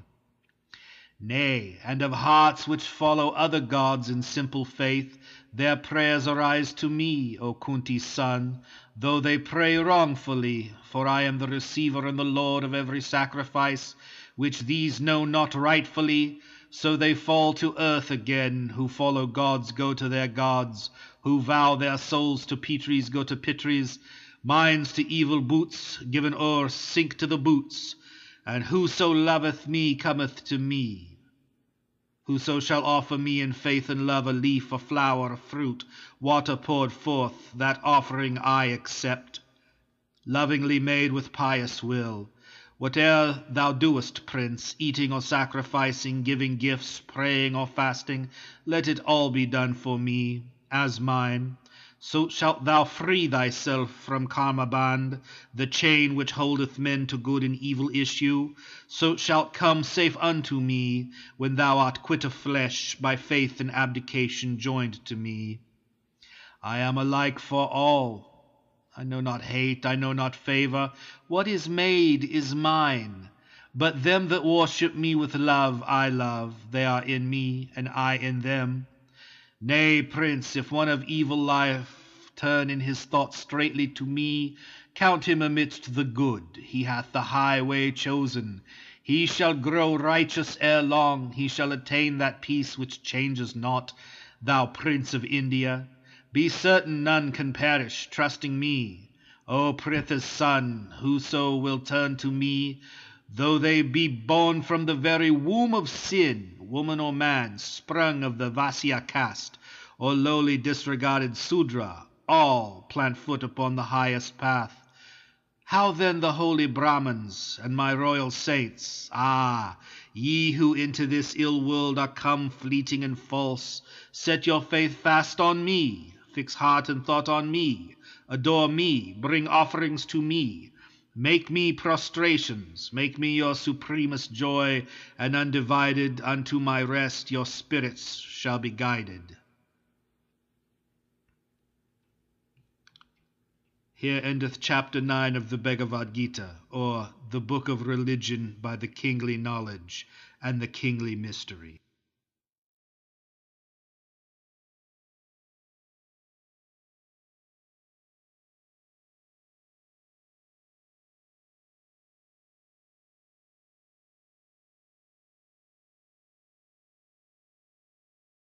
Krishna. Hear, Father, yet, thou long-armed Lord, these latest words I say, uttered to bring thee bliss and peace, who lovest me alway, not the great company of gods, nor kingly rishis know my nature, who have made the gods and rishis long ago, he only knoweth. Only he is free of sin and wise who seeth me, Lord of the worlds, with faith-enlightened eyes, unborn, undying, unbegun. Whatever natures be to mortal men distributed, those natures spring from me. Intellect, skill, enlightenment, endurance, self-control, truthfulness, equability, and grief or joy of soul, and birth and death, and fearfulness, and fearlessness, and shame, and honor, and sweet harmlessness, and peace, which is the same, whatever befalls, and mirth, and tears, and piety, and thrift, and wish to give, and will to help, all cometh of my gift, the 7 chief saints, the elders 4, the lordly Manus set, sharing my work. To rule the worlds, these 2 did I beget, and Rishis, Pitris, Manus, all by one thought of my mind thence did arise, to fill this world, the races of mankind.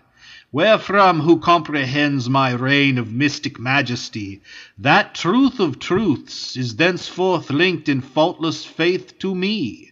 Yea, knowing me, the source of all, by me all creatures wrought, the wise in spirit cleave to me, into my being brought, hearts fixed on me, breaths breathed to me, praising me each to each. So have they happiness and peace with pious thought and speech.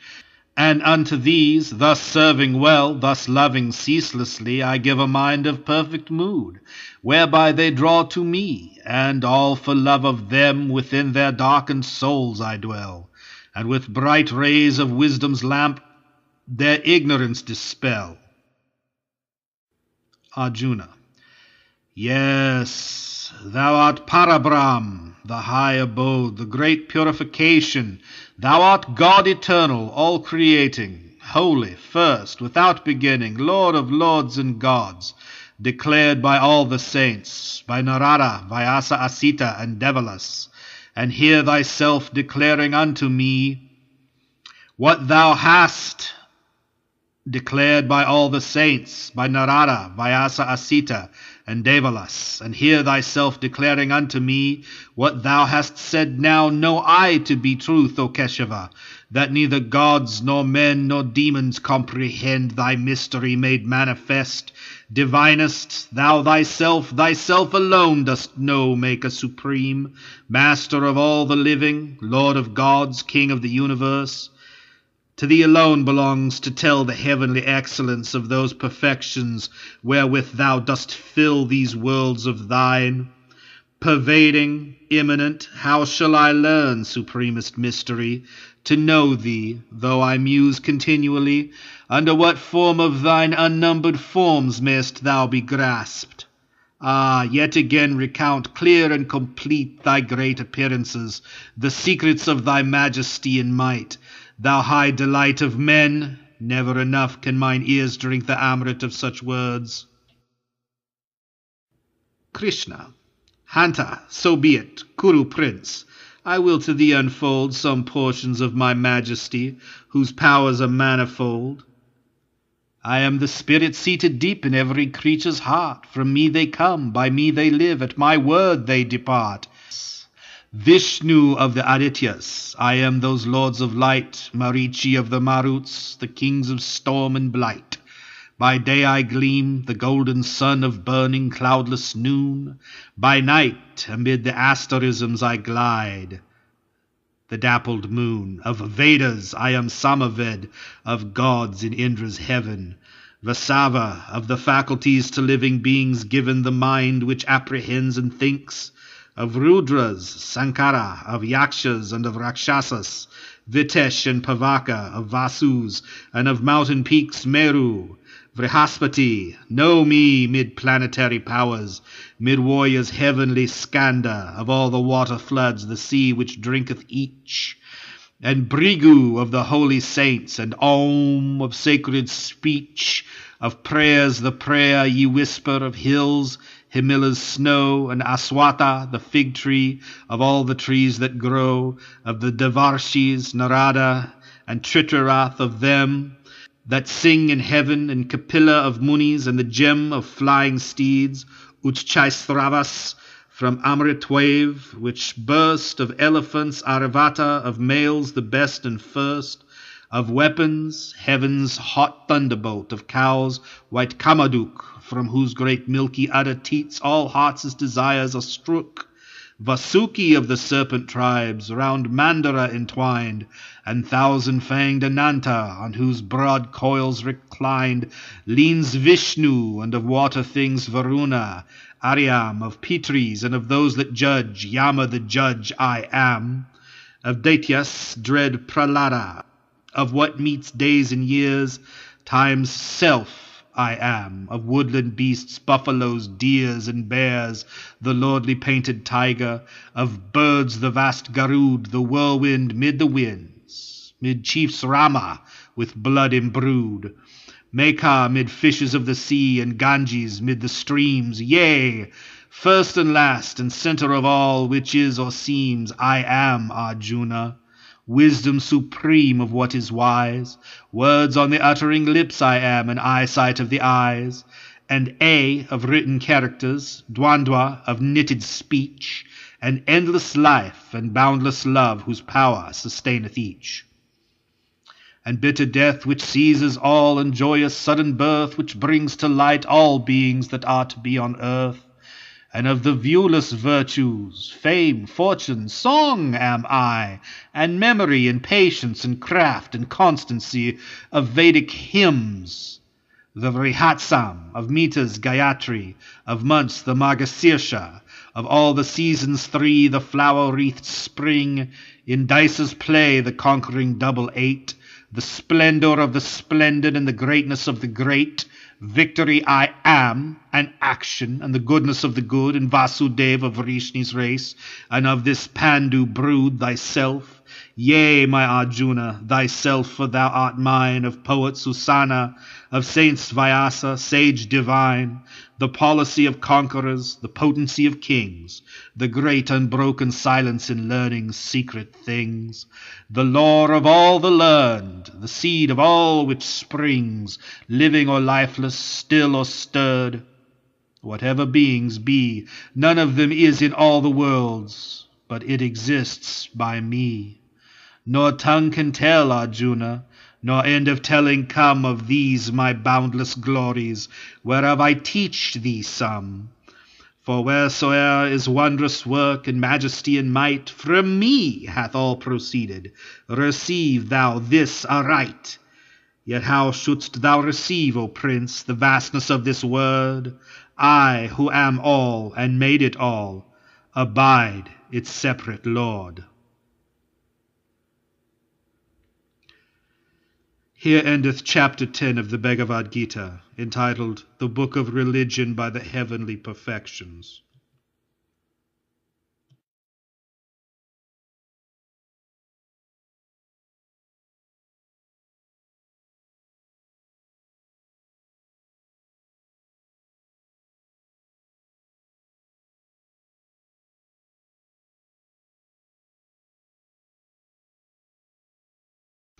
Arjuna.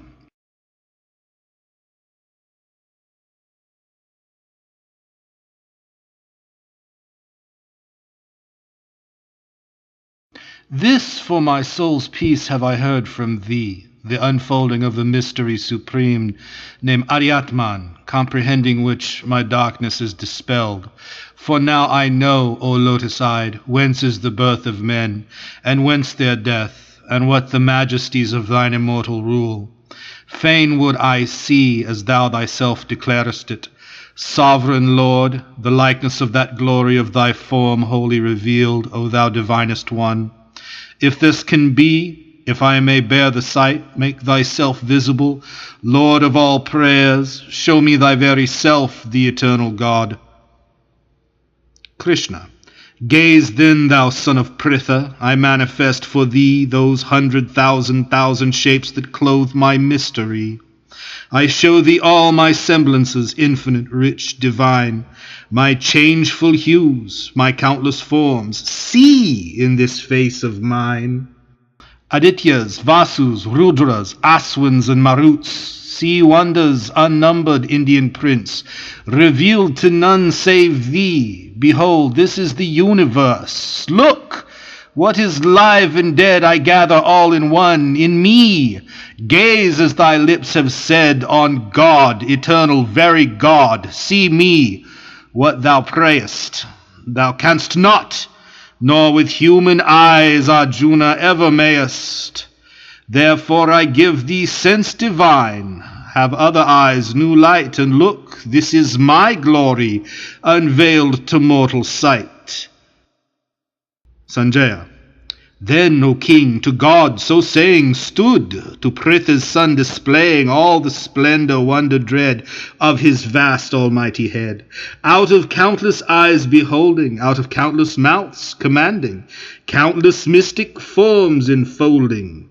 In one form supremely standing, countless radiant glories wearing, countless heavenly weapons bearing, crowned with garlands of star clusters, robed in garb of woven lustres, breathing from his perfect presence breaths of every subtle essence, of all heavenly odors shedding, blinding brilliance o'erspreading, boundless, beautiful all spaces, with his all-regarding faces. So he showed, if there should rise suddenly within the skies sunburst of 1,000 suns, flooding earth with beams undeemed of, then might be that Holy One's majesty and radiance dreamed of. So did Pandu's son behold all this universe enfold, all its huge diversity into one vast shape, and be visible and viewed and blended in one body, subtle, splendid, nameless, the all-comprehending God of gods, the never-ending deity. But sore amazed, thrilled, o'erfilled, dazzled and dazed, Arjuna knelt and bowed his head and clasped his palms, and cried and said, Yea, I see, Lord, all is wrapped in thee, the gods are in thy glorious frame, the creatures of earth and heaven and hell in thy divine form dwell, and in thy countenance shine all the features of Brahma, sitting lone upon his lotus throne of saints and sages and the serpent races, Ananta, Vasuki, yea, mightiest Lord, I see thy thousand arms and breasts and faces, and eyes on every side, perfect, diversified, and nowhere end of thee, nowhere beginning, nowhere a center shifts, wherever soul's gaze lifts, thy central self, all wielding and all winning. Infinite King, I see the anadem on thee, the club, the shell, the discus, see thee burning in beams insufferable, lighting earth, heaven, and hell with brilliance, blazing, glowing, flashing, turning darkness to dazzling day. Look, I, whichever way, our Lord, I worship thee, the undivided, the uttermost of thought, the treasure palace wrought, to hold the wealth of the worlds, the shield provided, to shelter virtue's laws, the fount whence life's stream draws, all water of all rivers of all being, the one unborn, unending, unchanging, and unblending with might and majesty, past thought, past seeing. Silver of moon and gold of sun are glories rolled from thy great eyes, thy visage beaming tender throughout the stars and skies, doth to warm life surprise. Thy universe, the worlds are filled with wonder of thy perfections. Space, star-sprinkled and void place from pole to pole of the blue. From bound to bound hath thee in every spot thee, where thou art not, O holy marvelous form, is nowhere found. O mystic awful one, at sight of thee made known, the three worlds quake. The lower gods draw nigh thee, they fold their palms and bow, body and breast and brow, in whispering worship, loud and magnify thee. Rishis and siddhas cry, Hail, highest majesty! From sage and singer breaks the hymn of glory in dulcet harmony, sounding the praise of thee, while countless companies take up the story. Rudras who ride the storms, the Adityas, shining forms, Vasus and Sadyas, Viswas, Ushmapas, Maruts, and those great twins. The heavenly fair Aswins, Gandharvas, Rakshasas, Sijas, and Asuras. These see thee and revere in sudden stricken fear, yea, the world seeing thee with forms stupendous, with faces manifold, with eyes which all behold, unnumbered eyes, vast arms, members tremendous, flanks lit with sun and star, feet planted near and far, tushes of terror, mouths wrathful and tender, the three wide worlds before thee adore as I adore thee, quake as I quake to witness so much splendor. I mark thee strike the skies with front in wondrous wise, huge rainbow painted glittering, and thy mouth opened, and orbs which see all things, whatever be, in all thy worlds, east, west, and north and south. O eyes of God, O head, my strength of soul is fled, gone is heart's force, rebuked is mind's desire, when I behold thee so, with awful brows aglow, with burning glance, and lips lighted by fire. Fierce as those flames which shall consume at close of all, earth, heaven. Ah me, I see no earth and heaven. Thee, Lord of lords, I see, thee only thee. Now let thy mercy unto me be given. Thou refuge of the world, low to the cavern hurled, of thy wide open throat and lips white tushed, I see our noblest ones. Great Dhritarashtra's sons, Bhishma, Drona, and Karna, caught and crushed. The kings and chiefs drawn in, that gaping gorge within. The best of both these armies, torn and riven, between thy jaws they lie, mangled full bloodily, ground into dust and death, like streams down driven, with helpless haste which go in headlong furious flow, straight to the gulfing deeps of the unfulfilled ocean. Straight to the gulfing deeps of the unfilled ocean, so to that flaming cave those heroes great and brave pour in unending streams with helpless motion. Like moths which in the night flutter towards a light, drawn to their fiery doom, flying and dying, so to their death still throng, blind, dazzled, borne along. Ceaselessly all those multitudes wild flying, thou that hast fashioned men devourest them again, one with another, great and small alike. The creatures whom thou makest with flaming jaws thou takest, lapping them up, Lord God.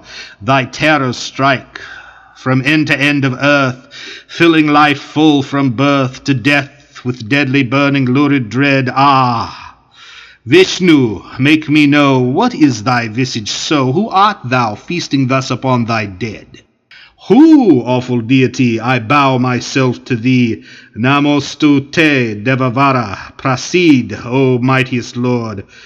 Rehearse, why hast thou face so fierce, whence doth this aspect horrible proceed?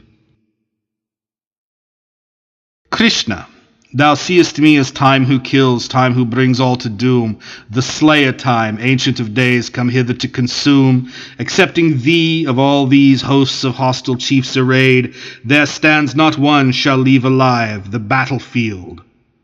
Dismayed no longer be, arise, obtain renown, destroy thy foes, fight for the kingdom waiting thee, when thou hast vanquished those, by me they fall, not thee. The stroke of death is dealt them now, even as they show thus gallantly. My instrument art thou, strike, strong-armed prince, at Drona, at Bhishma, strike, deal death on Karna, Jayadratha, stay all their warlike breath. 'Tis I who bid them perish, thou wilt but slay the slain. Fight, they must fall, and thou must live, victor, upon this plain.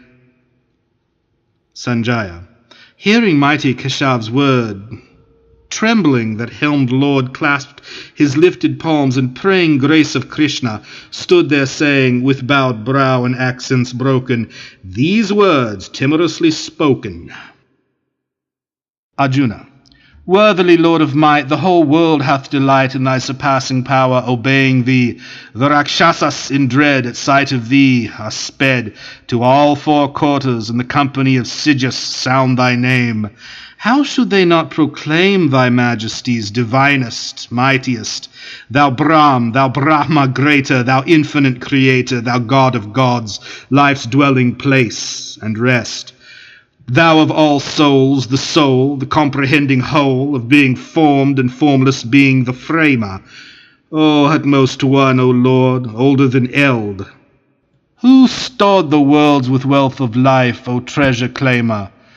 Who wottest all and art wisdom thyself, O part in all and all? For all from thee have risen numberless, now I see, the aspects are of thee, Vayu thou art, and he who keeps the prison of Narak, Yama dark, and Agni's shining spark. Varuna's waves are thy waves, moon and starlight are thine, Prajapati art thou, and 'tis to thee they knelt in worshipping the old world's far light. The first of mortal men, again, thou God, again, 1,000,000 times be magnified.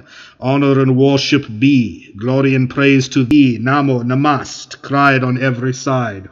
Cried here, above, below, uttered when thou dost go, uttered where thou dost come. Namo we call, Namastu, God adored, Namastu, nameless Lord.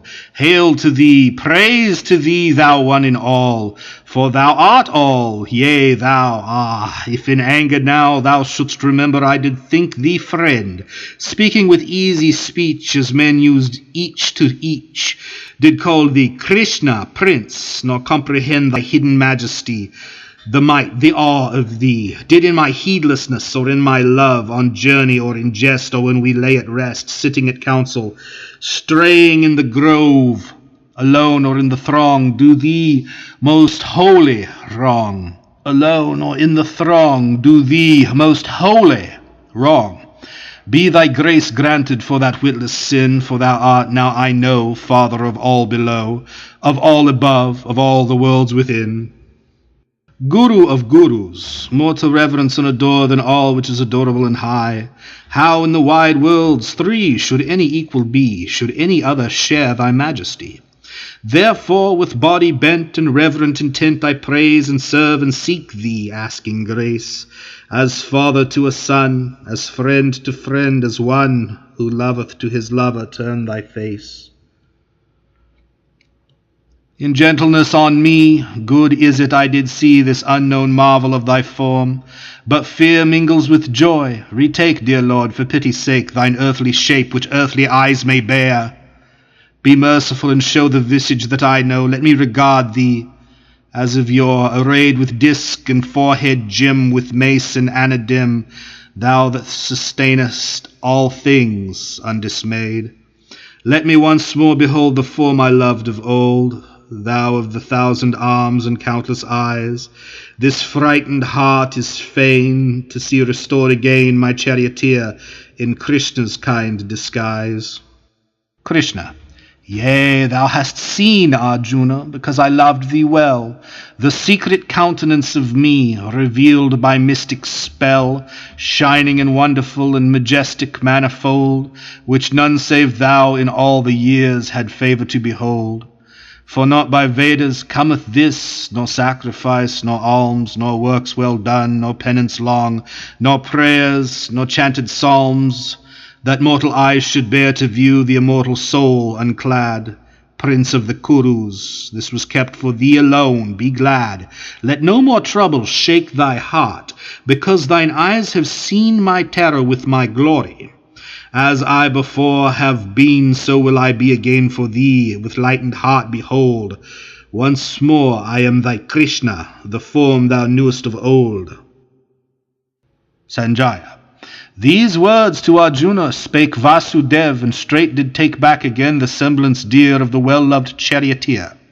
Peace and joy it did restore when the prince beheld once more mighty Brahma's form and face, clothed in Krishna's gentle grace.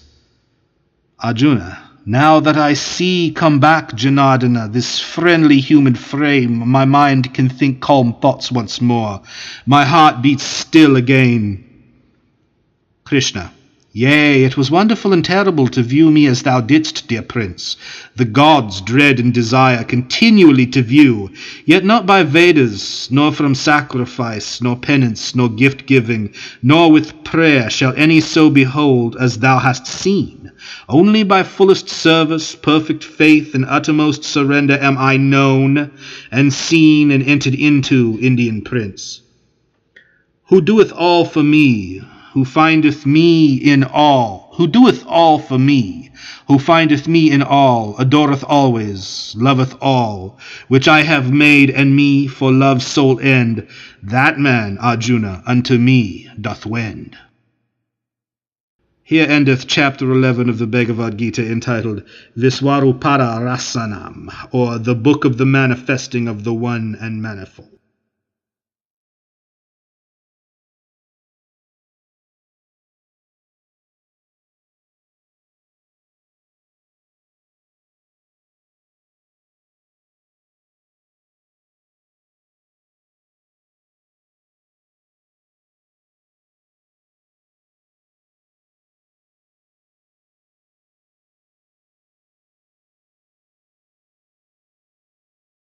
Arjuna.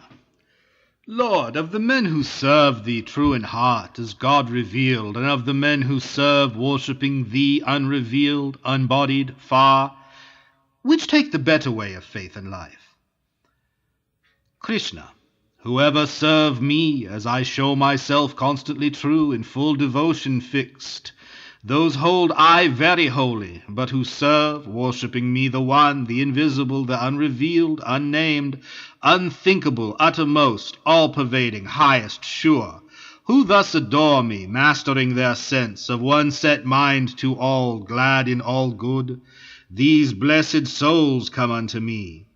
Yet hard the travail is for such as bend their minds to reach the unmanifest. That viewless path shall scarce be trod by man bearing the flesh. But whereso any doeth all his deeds, renouncing self for me, full of me, fixed to serve only the highest, night and day musing on me, him will I swiftly lift forth from life's ocean of distress and death, whose soul clings fast to me. Cling thou to me. Clasp me with heart and mind, so shalt thou dwell surely with me on high. But if thy thought droops from such height, if thou best weak to set body and soul upon me constantly, despair not, give me lower service. I seek to reach me, worshipping with steadfast will, and if thou canst not worship steadfastly, work for me, toil in works pleasing to me. For he that laboureth right for love of me shall firmly attain. But if in this thy faint heart fails, bring me thy failure. Find refuge in me, let fruits of labour go, renouncing hope for me. With lowliest heart, so shalt thou come, for thou to know is more than diligence, yet worship better is than knowing. And renouncing better still, near to renunciation, very near, dwelleth eternal peace. Who hateth not of all which lives, living himself benign, compassionate, from arrogance exempt from love of self, unchangeable, by good or ill, patient, contented, firm in faith, mastering himself, true to his word, seeking me, heart and soul, vowed unto me, that man I love, who troubleth not his kind, and is not troubled by them, clear of wrath, living too high for gladness, grief, or fear. That man I love, who, dwelling quiet-eyed, stainless, serene, well-balanced, unperplexed, working with me, yet from all works detached, that man I love, who, fixed in faith on me, dotes upon none, scorns none, rejoices not, and grieves not, letting good or evil hap, light when it will, and when it will depart, that man I love, who unto friend and foe, keeping an equal heart with equal mind, bears shame and glory with an equal peace, takes heat and cold, pleasure and pain, abides quit of desires, hears praise or calumny in passionless restraint, unmoved by each, linked by no ties to earth, steadfast in me, that man I love. But most of all I love those happy ones to whom 'tis life to live in single fervid faith and love, unseeing, drinking the blessed Amrit of my being. Here endeth chapter 12 of the Bhagavad Gita, entitled The Book of the Religion of Faith.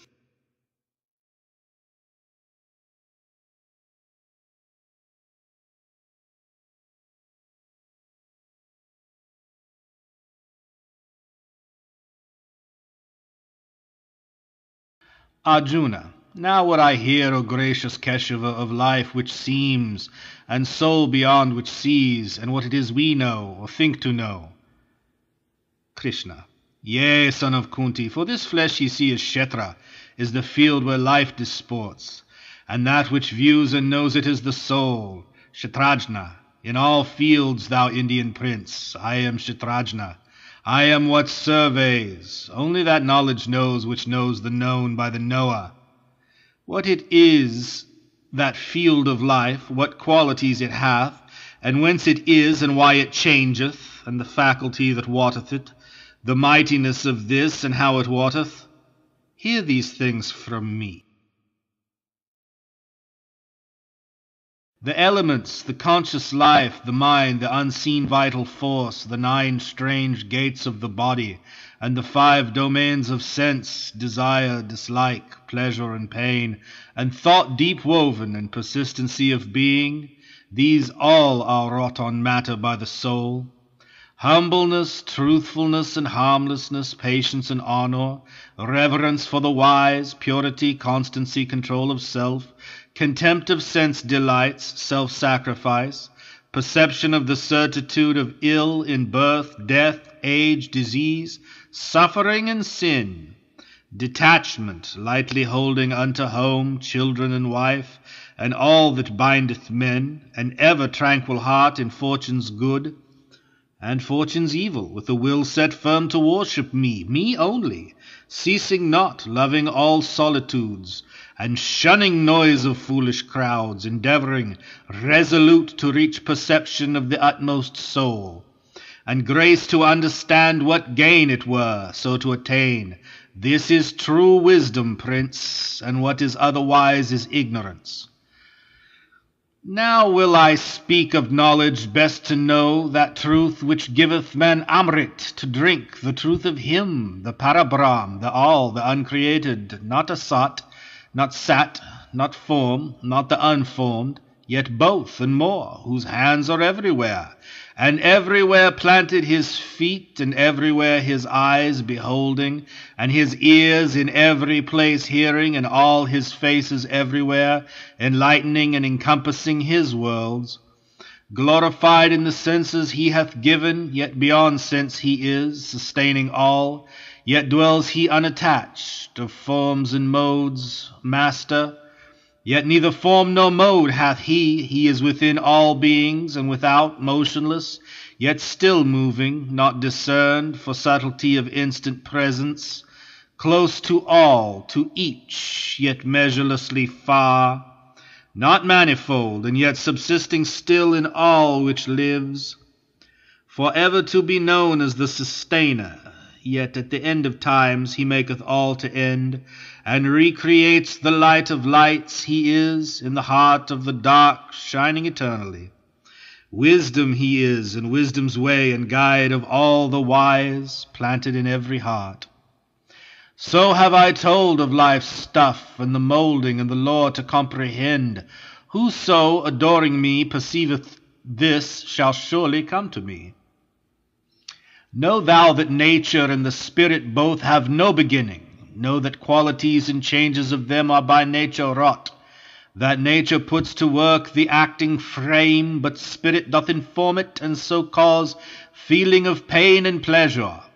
Spirit, linked to moulded matter, entereth into bond with qualities by nature framed, and thus married to matter, breeds the birth again in good or evil yonis. Yet is this, yea, in its bodily prison, spirit pure, spirit supreme, surveying, governing, guarding, possessing, Lord and Master, still Purusha, ultimate, one soul with me. Whoso thus knows himself and knows his soul Purusha, working through the qualities with nature's modes, the light hath come for him. Whatever flesh he bears, never again shall he take on its load. Some few there be by meditation find the soul in self, self-schooled, and some by long philosophy and holy life reach thither, some by works, some never so attaining, hear of light from other lips and seize and cleave to it worshipping, yea, and those, to teaching true, overpass death. Wherever, Indian prince, life is of moving things, or things unmoved, plant or still seed, know what is there hath grown by bond of matter and of spirit. Know he sees indeed who sees in all alike the living lordly soul, the soul supreme, imperishable amid the perishing. For whoso thus beholds in every place, in every form, the same one living life, doth no more wrongfulness unto himself, but goes the highest road which brings to bliss, seeing he sees. Indeed, who sees that works are nature's wont for soul to practice by acting, yet not the agent, sees the mass of separate living things, each of its kind issue from one and blend again to one.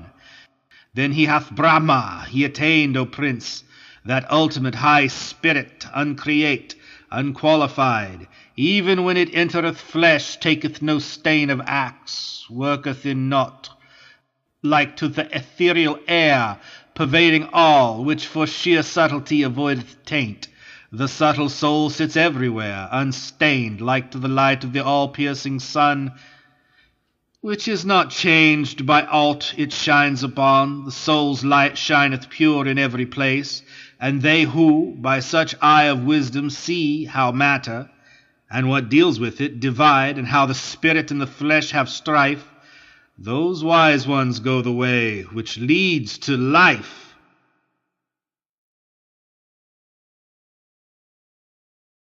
Here endeth chapter 13 of the Bhagavad Gita, entitled The Book of Religion by Separation of Matter and Spirit.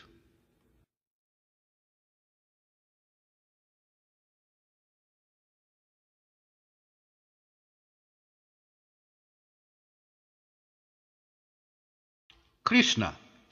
Yet farther will I open unto thee this wisdom of all wisdoms, uttermost, the which possessing all my saints have passed, to perfectness, on such high verities reliant, rising into fellowship with me, they are not born again at birth of kalpas, nor of pralyas suffer change. This universe, the womb, is where I plant seed of all lives. Thence, Prince of India, comes birth to all beings. Whoso, Kunti's son? Mothers, each mortal form, Brahma conceives, and I am he that fathers, sending seed. Satwan, Rajas, and Tamas, so are named the qualities of nature, soothfastness, passion, and ignorance. These three bind down the changeless spirit and the changeful flesh, whereof sweet soothfastness By purity living, unsullied and enlightened, binds the sinless soul to happiness and truth. And passion, being kin to appetite and breeding impulse and propensity, binds the embodied soul, O Kunti's son. By tie of works, but ignorance, begot of darkness, blinding mortal men, binds down their souls to stupor, sloth, and drowsiness. Yea, Prince of India, soothfastness binds souls in pleasant wise to flesh, and passion binds by toilsome strain.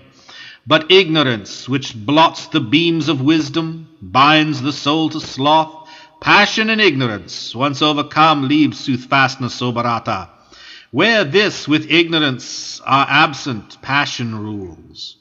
And ignorance in hearts, not good nor quick, when at all gateways of the body shines the lamp of knowledge. Then may one see well soothfastness settled in that city reigns, where longing is, and ardour, and unrest, impulse to strive and gain, and avarice, those spring from passion, prince, ingrained, and where darkness and dullness, sloth and stupor are, 'tis ignorance hath caused them, Kuru chief. Moreover, when a soul departeth, fixed in soothfastness, it goeth to the place, perfect and pure, of those that know all truth. If it departeth in set habitude of impulse, it shall pass into the world of spirits tied to works. And if it dies in hardened ignorance, that blinded soul is born anew in some unlighted womb. The fruit of soothfastness is true and sweet. The fruit of lusts is pain and toil. The fruit of ignorance is deeper darkness. Yea, for light brings light, and passion ache to have, and gloom, bewilderments, and ignorance grow forth from ignorance. Those of the first rise even higher. Those of the second mode take a mid-place. The darkened souls sink back to lower deeps, loaded with witlessness. When, watching life, the living man perceives the only actors are the qualities, and knows what rules beyond the qualities, then is he come nigh unto me, the soul thus passing forth from the three qualities whereby arise all bodies, overcomes birth, death, sorrow, and age, and drinketh deep the undying wine of Amrit. Arjuna. O my lord, which be the signs to know him that hath gone past the three modes? How liveth he? What way leadeth him safe beyond the threefold modes? Krishna. He who with equanimity surveys lustre of goodness, strife of passion, sloth of ignorance, not angry if they are, not wishful when they are not, he who sits a sojourner and stranger in their midst, unruffled, standing off, saying serene, when troubles break, these be the qualities. He unto whom self-centered grief and joy sound as one word, to whose deep-seeing eyes the clod, the marble, and the gold are one, whose equal heart holds the same gentleness for lovely and unlovely things, firm set, well pleased in praise and dispraise, satisfied with honor or dishonor, unto friends and unto foes alike in tolerance, detached from undertakings, he is named surmounter of the qualities. And such, with single fervent faith adoring me, passing beyond the qualities, conforms to Brahma, and attains me, for I am that whereof Brahma is the likeness, mine the Amrit is, and immortality is mine, and mine perfect felicity. Here endeth chapter 14 of the Bhagavad Gita, or the book of religion by separation from the qualities.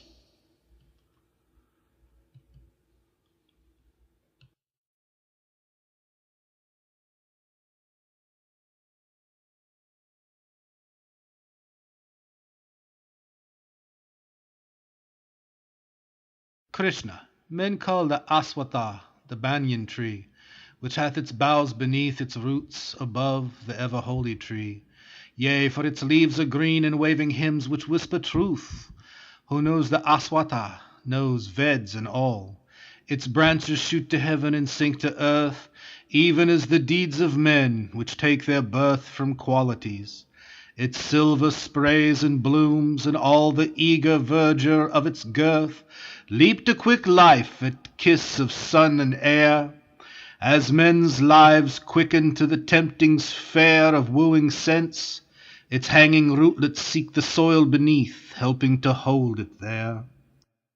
As actions wrought amid this world of men bind them by ever-tightening bonds again, if ye knew well the teaching of the tree, what its shape saith, and whence it springs, and then how it must end, and all the ills of it, the axe of sharp detachment ye would whet, and cleave the clinging snaky roots, and lay this aswata of sense-life low, to set new growths upon, unspringing to that happier sky, which they who reach shall have no day to die, nor fade away, nor fall, to him I mean, Father and first, who made the mystery of old creation, for to him come they from passion and from dreams, who break away, who part the bonds constraining them to flesh, and him, the highest, worshipping alway, no longer grow at mercy of what breeze of summer pleasure stirs the sleeping trees,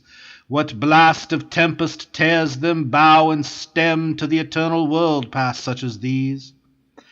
Another sun gleams there, another moon, another light, not dusk, nor dawn, nor noon, which they who once behold return no more. They have attained my rest, life's utmost boon. When in this world of manifested life the undying spirit, setting forth from me, taketh on form, it draweth to itself from being's storehouse, which containeth all senses and intellect. The sovereign soul, thus entering the flesh or quitting it, gathers these up, as the wind gathers scents, blowing above the flower beds, ear and eye and touch and taste and smelling, these it takes, yea, and a sentient mind, linking itself to sense things so, the unenlightened ones, mark not that spirit when he goes or comes, nor when he takes his pleasure in the form, conjoined with qualities. But those see plain who have the eyes to see. Holy souls see which strive thereto. Enlightened they perceive that spirit in themselves. But foolish ones, even though they strive, discern not. Having hearts unkindled, ill-informed, know too from me shineth the gathered glory of the suns, which lighten all the world. From me the moons draw silvery beams, and fire fierce loveliness. I penetrate the clay, and lend all shapes their living force. I glide into the plant, root, leaf, and bloom, to make the woodlands green with springing sap. Becoming vital warmth, I glow in glad, respiring frames, and pass with outward and with inward breath to feed the body by all meats. For in this world being is twofold, the divided one, the undivided one. All things that live are the divided, that which sits apart the undivided. Higher still is he, the highest, holding all, whose name is Lord, the eternal sovereign first, who fills all worlds, sustaining them, and, dwelling thus beyond divided being and undivided, I am called of men and Vedas life supreme, the Purushottama, who knows me thus, with mind unclouded knoweth all, dear prince, and with his whole soul ever worshippeth me. Now is the sacred secret mystery declared to thee. Who comprehendeth this hath wisdom, he is quit of works in bliss. Here endeth chapter 15 of the Bhagavad Gita, entitled The Book of Religion by Attaining the Supreme.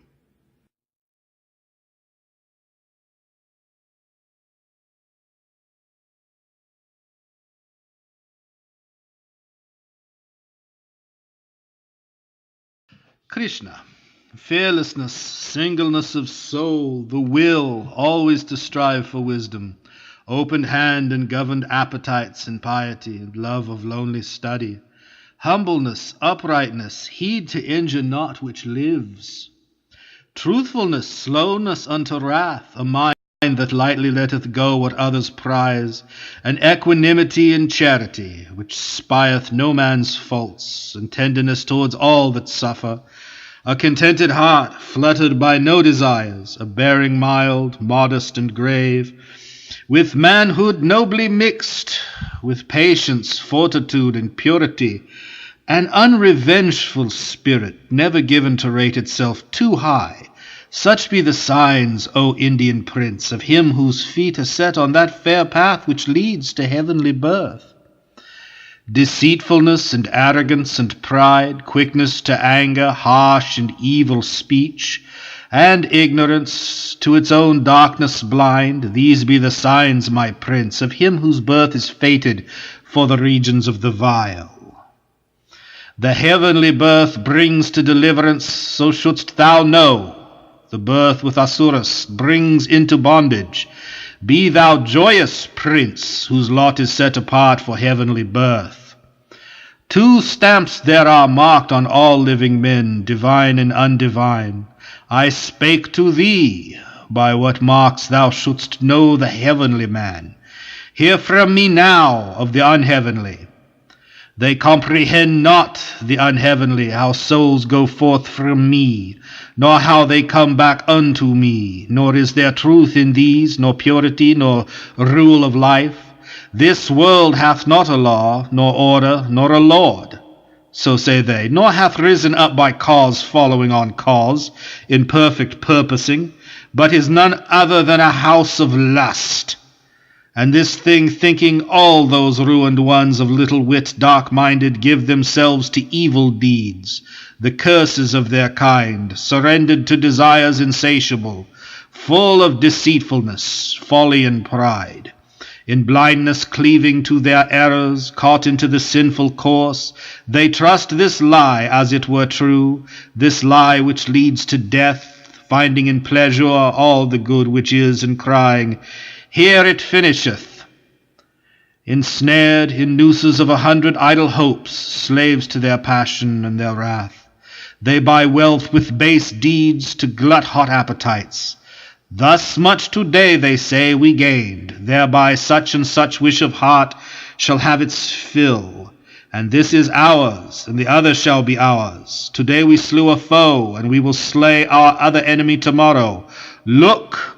Are we not lords? Make we not goodly cheer? Is not our fortune famous, brave, and great? Rich are we, proudly born. What other men live like to us? Kill then for sacrifice, cast largesse and be merry.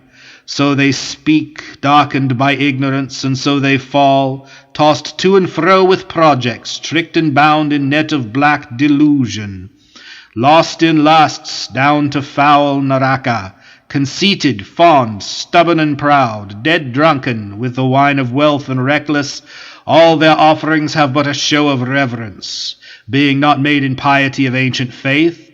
Thus vowed to selfhood, force, insolence, feasting, wrath, these my blasphemers, in the forms they wear and in the forms they breed, my foemen are, hateful and hating, cruel, evil, vile, lowest and least of men, whom I cast down again and yet again, at end of lives into some devilish womb, whence, birth by birth, the devilish wombs respawn them, all beguiled, until they find and worship me, sweet prince, tread they that nether road. The doors of hell are threefold, whereby men to ruin pass, the door of lust, the door of wrath, the door of avarice. Let a man shun those 3. He who shall turn aside from entering all those 3 gates of Narak wendeth straight to find his peace, and comes to Swaga's gate. Here endeth chapter 16 of the Bhagavad Gita, entitled The Book of the Separateness of the Divine and Undivine.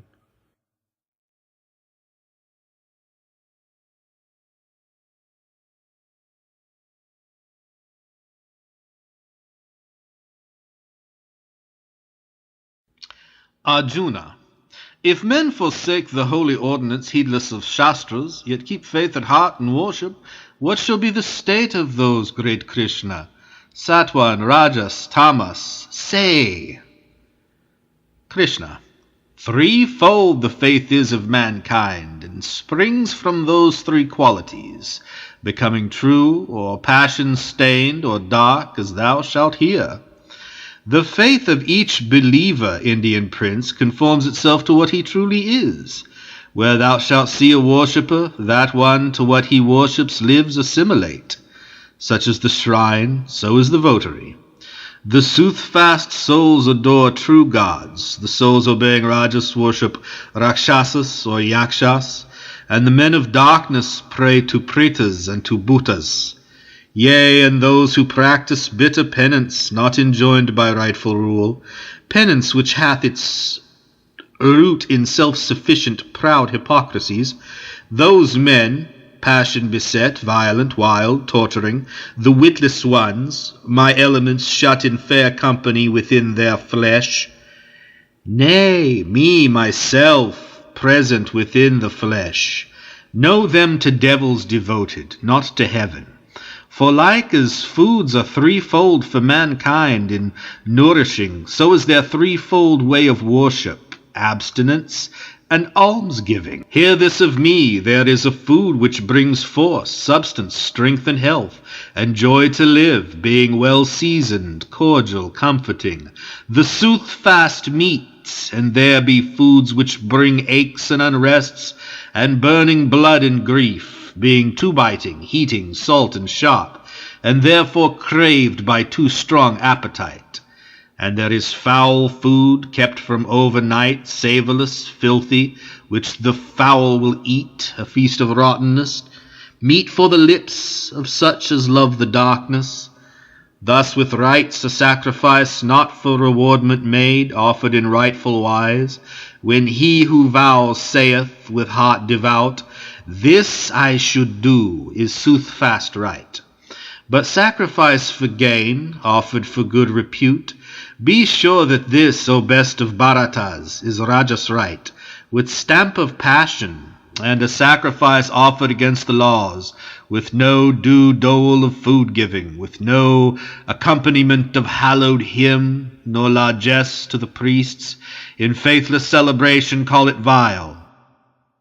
The deed of darkness, lost, worship of gods meriting worship, lowly reverence of twice-borns, teachers, elders, purity, rectitude, and the brahmacharya's vow, and not to injure any helpless thing, these make a true religiousness of act.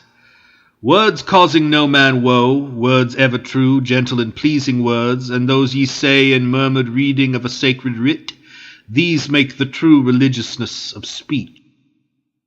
Serenity of soul, benignity, sway of the silent spirit, constant stress to sanctify the nature, these things make good right and true religiousness of mind. Such threefold faith in highest piety kept, with no hope of gain, by hearts devote, is perfect work of Satwan, true belief. Religion shown in act of proud display to win good entertainment, worship, fame, such say I, is of Rajas, rash and vain. Religion followed by a witless will to torture self or come at power to hurt another, 'tis of Tamas, dark and ill. The gift, love,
Arjuna, fain would I better know, thou glorious one, the very truth, heart's lord, of sannyas, abstention and renunciation, lord. Tyaga, and what separates these twain? Krishna, the poets rightly teach that sannyas is the foregoing of all acts which spring out of desire, and their wisest say Tyaga is renouncing fruit of acts. There be among the saints some who have held all action sinful, and to be renounced, and some who answer, nay, the goodly acts, as worship, penance, alms, must be performed. Hear now my sentence, best of Bharatas. 'Tis well set forth, O chaser of thy foes, renunciation is of threefold form, and worship, penance, alms, not to be stayed, nay, to be gladly done, for all those three are purifying waters for true souls. Yet must be practiced even those high works in yielding up attachment and all fruit, produced by works. This is my judgment, Prince, this my insuperable and fixed decree. Abstaining from a work by right prescribed never is meet, so to abstain doth spring from darkness, and delusion teacheth it. Abstaining from a work grievous to flesh, when one saith, 'tis unpleasing. This is null, such an one acts from passion. Not of gain wins his renunciation. But Arjun, abstaining from attachment to the work, abstaining from rewardment in the work, while yet one doeth it full faithfully, saying, 'tis right to do, that is true act, and abstinence, who doeth duties so, unvexed if his work fail, if it succeed unflattered, and in his own heart justified, quit of debates and doubts, his is true act. For being in the body, none may stand wholly aloof from act. Yet who abstains from profit of his acts is abstinent. The fruit of labours in the fives to come is threefold for all men, desirable and undesirable, and mixed of both, but no fruit is at all where no work was. Hear from me, long-armed lord, the makings five which go to every act, in Sankhya taught as necessary, first the force, and then the agent, next the various instruments, fourth the especial effort, fifth the God. What work soever any mortal doth of body, mind, or speech, evil or good, by these five doth he that, which, being thus, whoso for lack of knowledge seeth himself as the sole actor, knoweth not at all, and seeth not. Therefore I say, if one holding aloof from self with unstained mind should slay all yonder host, being bid to slay, he doth not slay, he is not bound thereby. Knowledge, the thing known, and the mind which knows, these make the threefold starting ground of act, the actor, and the instrument. These make the threefold total of the deed. But knowledge, agent, act are differenced by three dividing qualities. Hear now which be the qualities dividing them.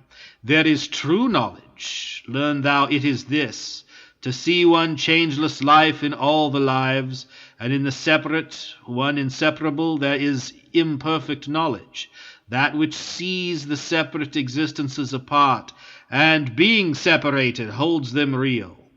There is false knowledge, that which blindly clings to one as if 'twere all, seeking no cause, deprived of light, narrow and dull and dark. There is right action, that which being enjoined is wrought without attachment, passionlessly, for duty, not for love, nor hate, nor gain. There is vain action, that which men pursue, aching to satisfy desires, impelled by sense of self with all-absorbing stress. This is of rajas, passionate and vain. There is dark action, when one doth a thing heedless of issues, heedless of the hurt, of wrong for others, heedless if he harm his own soul. 'Tis of tamas, black and bad. There is the rightful doer, he who acts free from self-seeking, humble, resolute, steadfast in good or evil, hap the same, content to do aright. He truly acts. There is the impassioned doer, he that works from impulse, seeking profit, rude and bold, to overcome, unchastened. Slave by turns of sorrow and of joy, of rajas he. And there be evil doers, loose of heart, low-minded, stubborn, fraudulent, remiss, dull, slow, despondent, children of the dark. Here too of intellect and steadfastness, the threefold separation, conqueror prince, how these are set apart by qualities. Good is the intellect which comprehends the coming forth and going back of life, what must be done and what must not be done, what should be feared and what should not be feared, what binds and what emancipates the soul, that is of Satwan, prince, of soothfastness. Mad is the intellect which, knowing right and knowing wrong, and what is well to do, and what must not be done, yet understands not with firm mind, nor as the calm truth is. This is of Rajas, prince, and passionate. Evil is intellect which, wrapped in gloom, looks upon wrong as right, and sees all things contrariwise of truth, O Pritha's son. That is of Tamas, dark and desperate. Good is the steadfastness whereby a man masters his beats of heart, his very breath of life, the action of his senses fixed, in never shaken faith and piety. That is of Satwan, prince, soothfast and fair. Stained is the steadfastness whereby a man holds to his duty, purpose, effort, end for life's sake, and the love of goods to gain. Arjuna, 'tis of Rajas, passion stamped. Sad is the steadfastness wherewith the fool cleaves to his sloth, his sorrow and his fears, his folly and despair. This Pritha's son is born of Tamas, dark and miserable. Hear further, chief of Bharatas, from me the threefold kinds of pleasure which there be. Good pleasure is the pleasure that endures, banishing pain for aye, bitter at first as poison to the soul, but afterwards sweet as the taste of Amrit. Drink of that. It springeth in the spirit's deep content, and painful pleasure springeth from the bond between the senses and the sense world. Sweet as Amrit is its first taste, but its last bitter as poison. 'Tis of Rajas, prince, and foul and dark the pleasure is which springs from sloth and sin and foolishness. At first and at the last, and all the way of life, the soul bewildering. 'Tis of Tamas, prince. For nothing lives on earth, nor midst the gods in utmost heaven, but hath its being bound with these three qualities, by nature framed. The work of Brahmins, Kshatriyas, Vaisyas, and Sudras, O thou slayer of thy foes, is fixed by reason of the qualities, planted in each. A Brahman's virtues, prince, born of his nature, are serenity, self-mastery, religion, purity, patience, uprightness, learning, and to know the truth of things which be. A Kshatriya's pride, born of his nature, lives in valor, fire, constancy, skillfulness, spirit in fight, and open-handedness and noble mien, as of a lord of men. A Vaisya's task, born with his nature, is to till the ground, tend cattle, venture trade. A Sudra's state, suiting his nature, is to minister. Whoso performeth, diligent, content, the work allotted him, whate'er it be, lays hold of perfectness. Hear how a man findeth perfection, being so content. He findeth it through worship, wrought by work, of him that is the source of all which lives, of him by whom the universe was stretched. Better thine own work is, though done with fault, than doing others' work. Even excellently he shall not fall in sin who fronts the task, set him by nature's hand. Let no man leave his natural duty, prince, though it bear blame, For every work hath blame, as every flame is wrapped in smoke.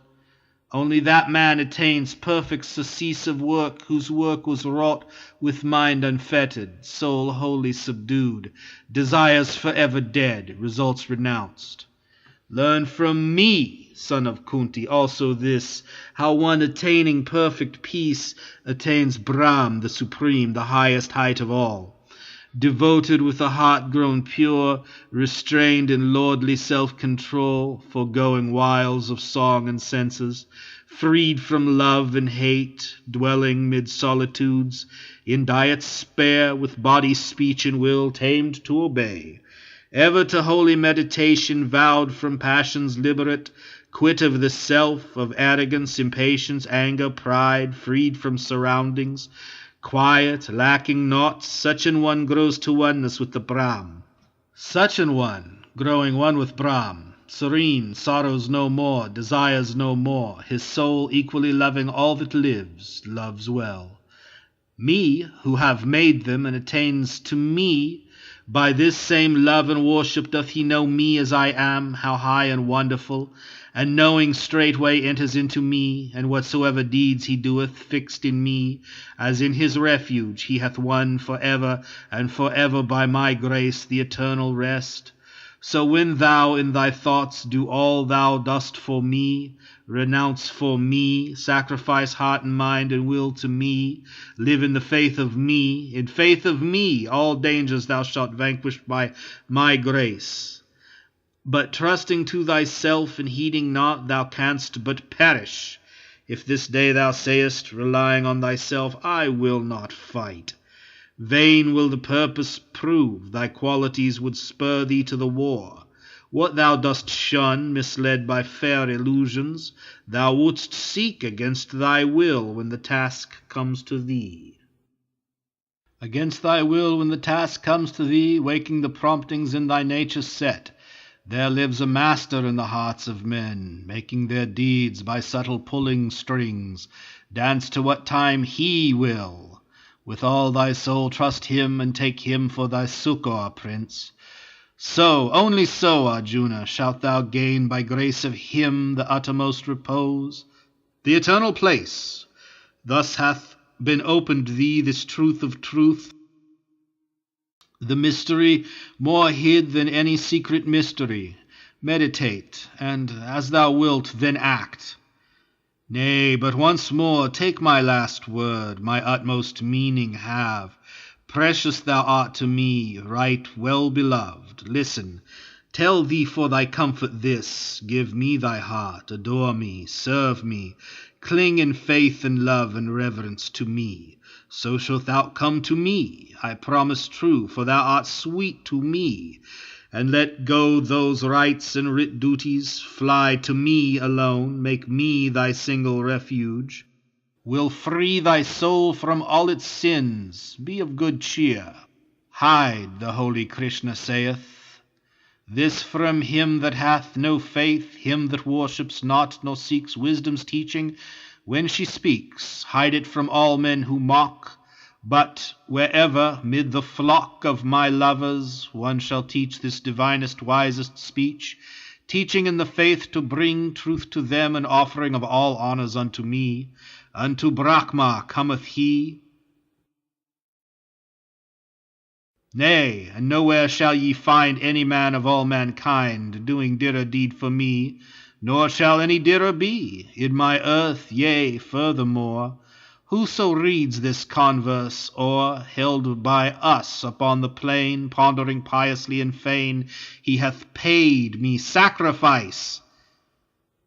Krishna speaketh in this wise. Yea, and whoso, full of faith, heareth wisely what it saith, heareth meekly when he dies, surely shall his spirit rise to those regions where the blessed, free of flesh, in joyance rest. Hath this been heard by thee, O Indian prince, with mind intent? Hath all the ignorance which bred thy trouble vanished, my Arjun? Arjuna. Trouble and ignorance are gone, the light hath come unto me by thy favour, Lord. Now am I fixed, my doubt is fled away. According to thy word, so will I do. Sanjaya. Thus gathered I the gracious speech of Krishna, O my king. Thus have I told, with heart athrill, this wise and wondrous thing. By great Vyasa's learning writ, how Krishna's self made known, the Yoga being Yoga's lord. So is the high truth shown, and I, when I remember, O Lord, my king again, Arjuna and the god in talk, and all this holy strain, great is my gladness when I muse that splendor, passing speech, of Hari, visible and played, there is no tongue to reach. My marvel and my love and bliss, O archer prince, all hail.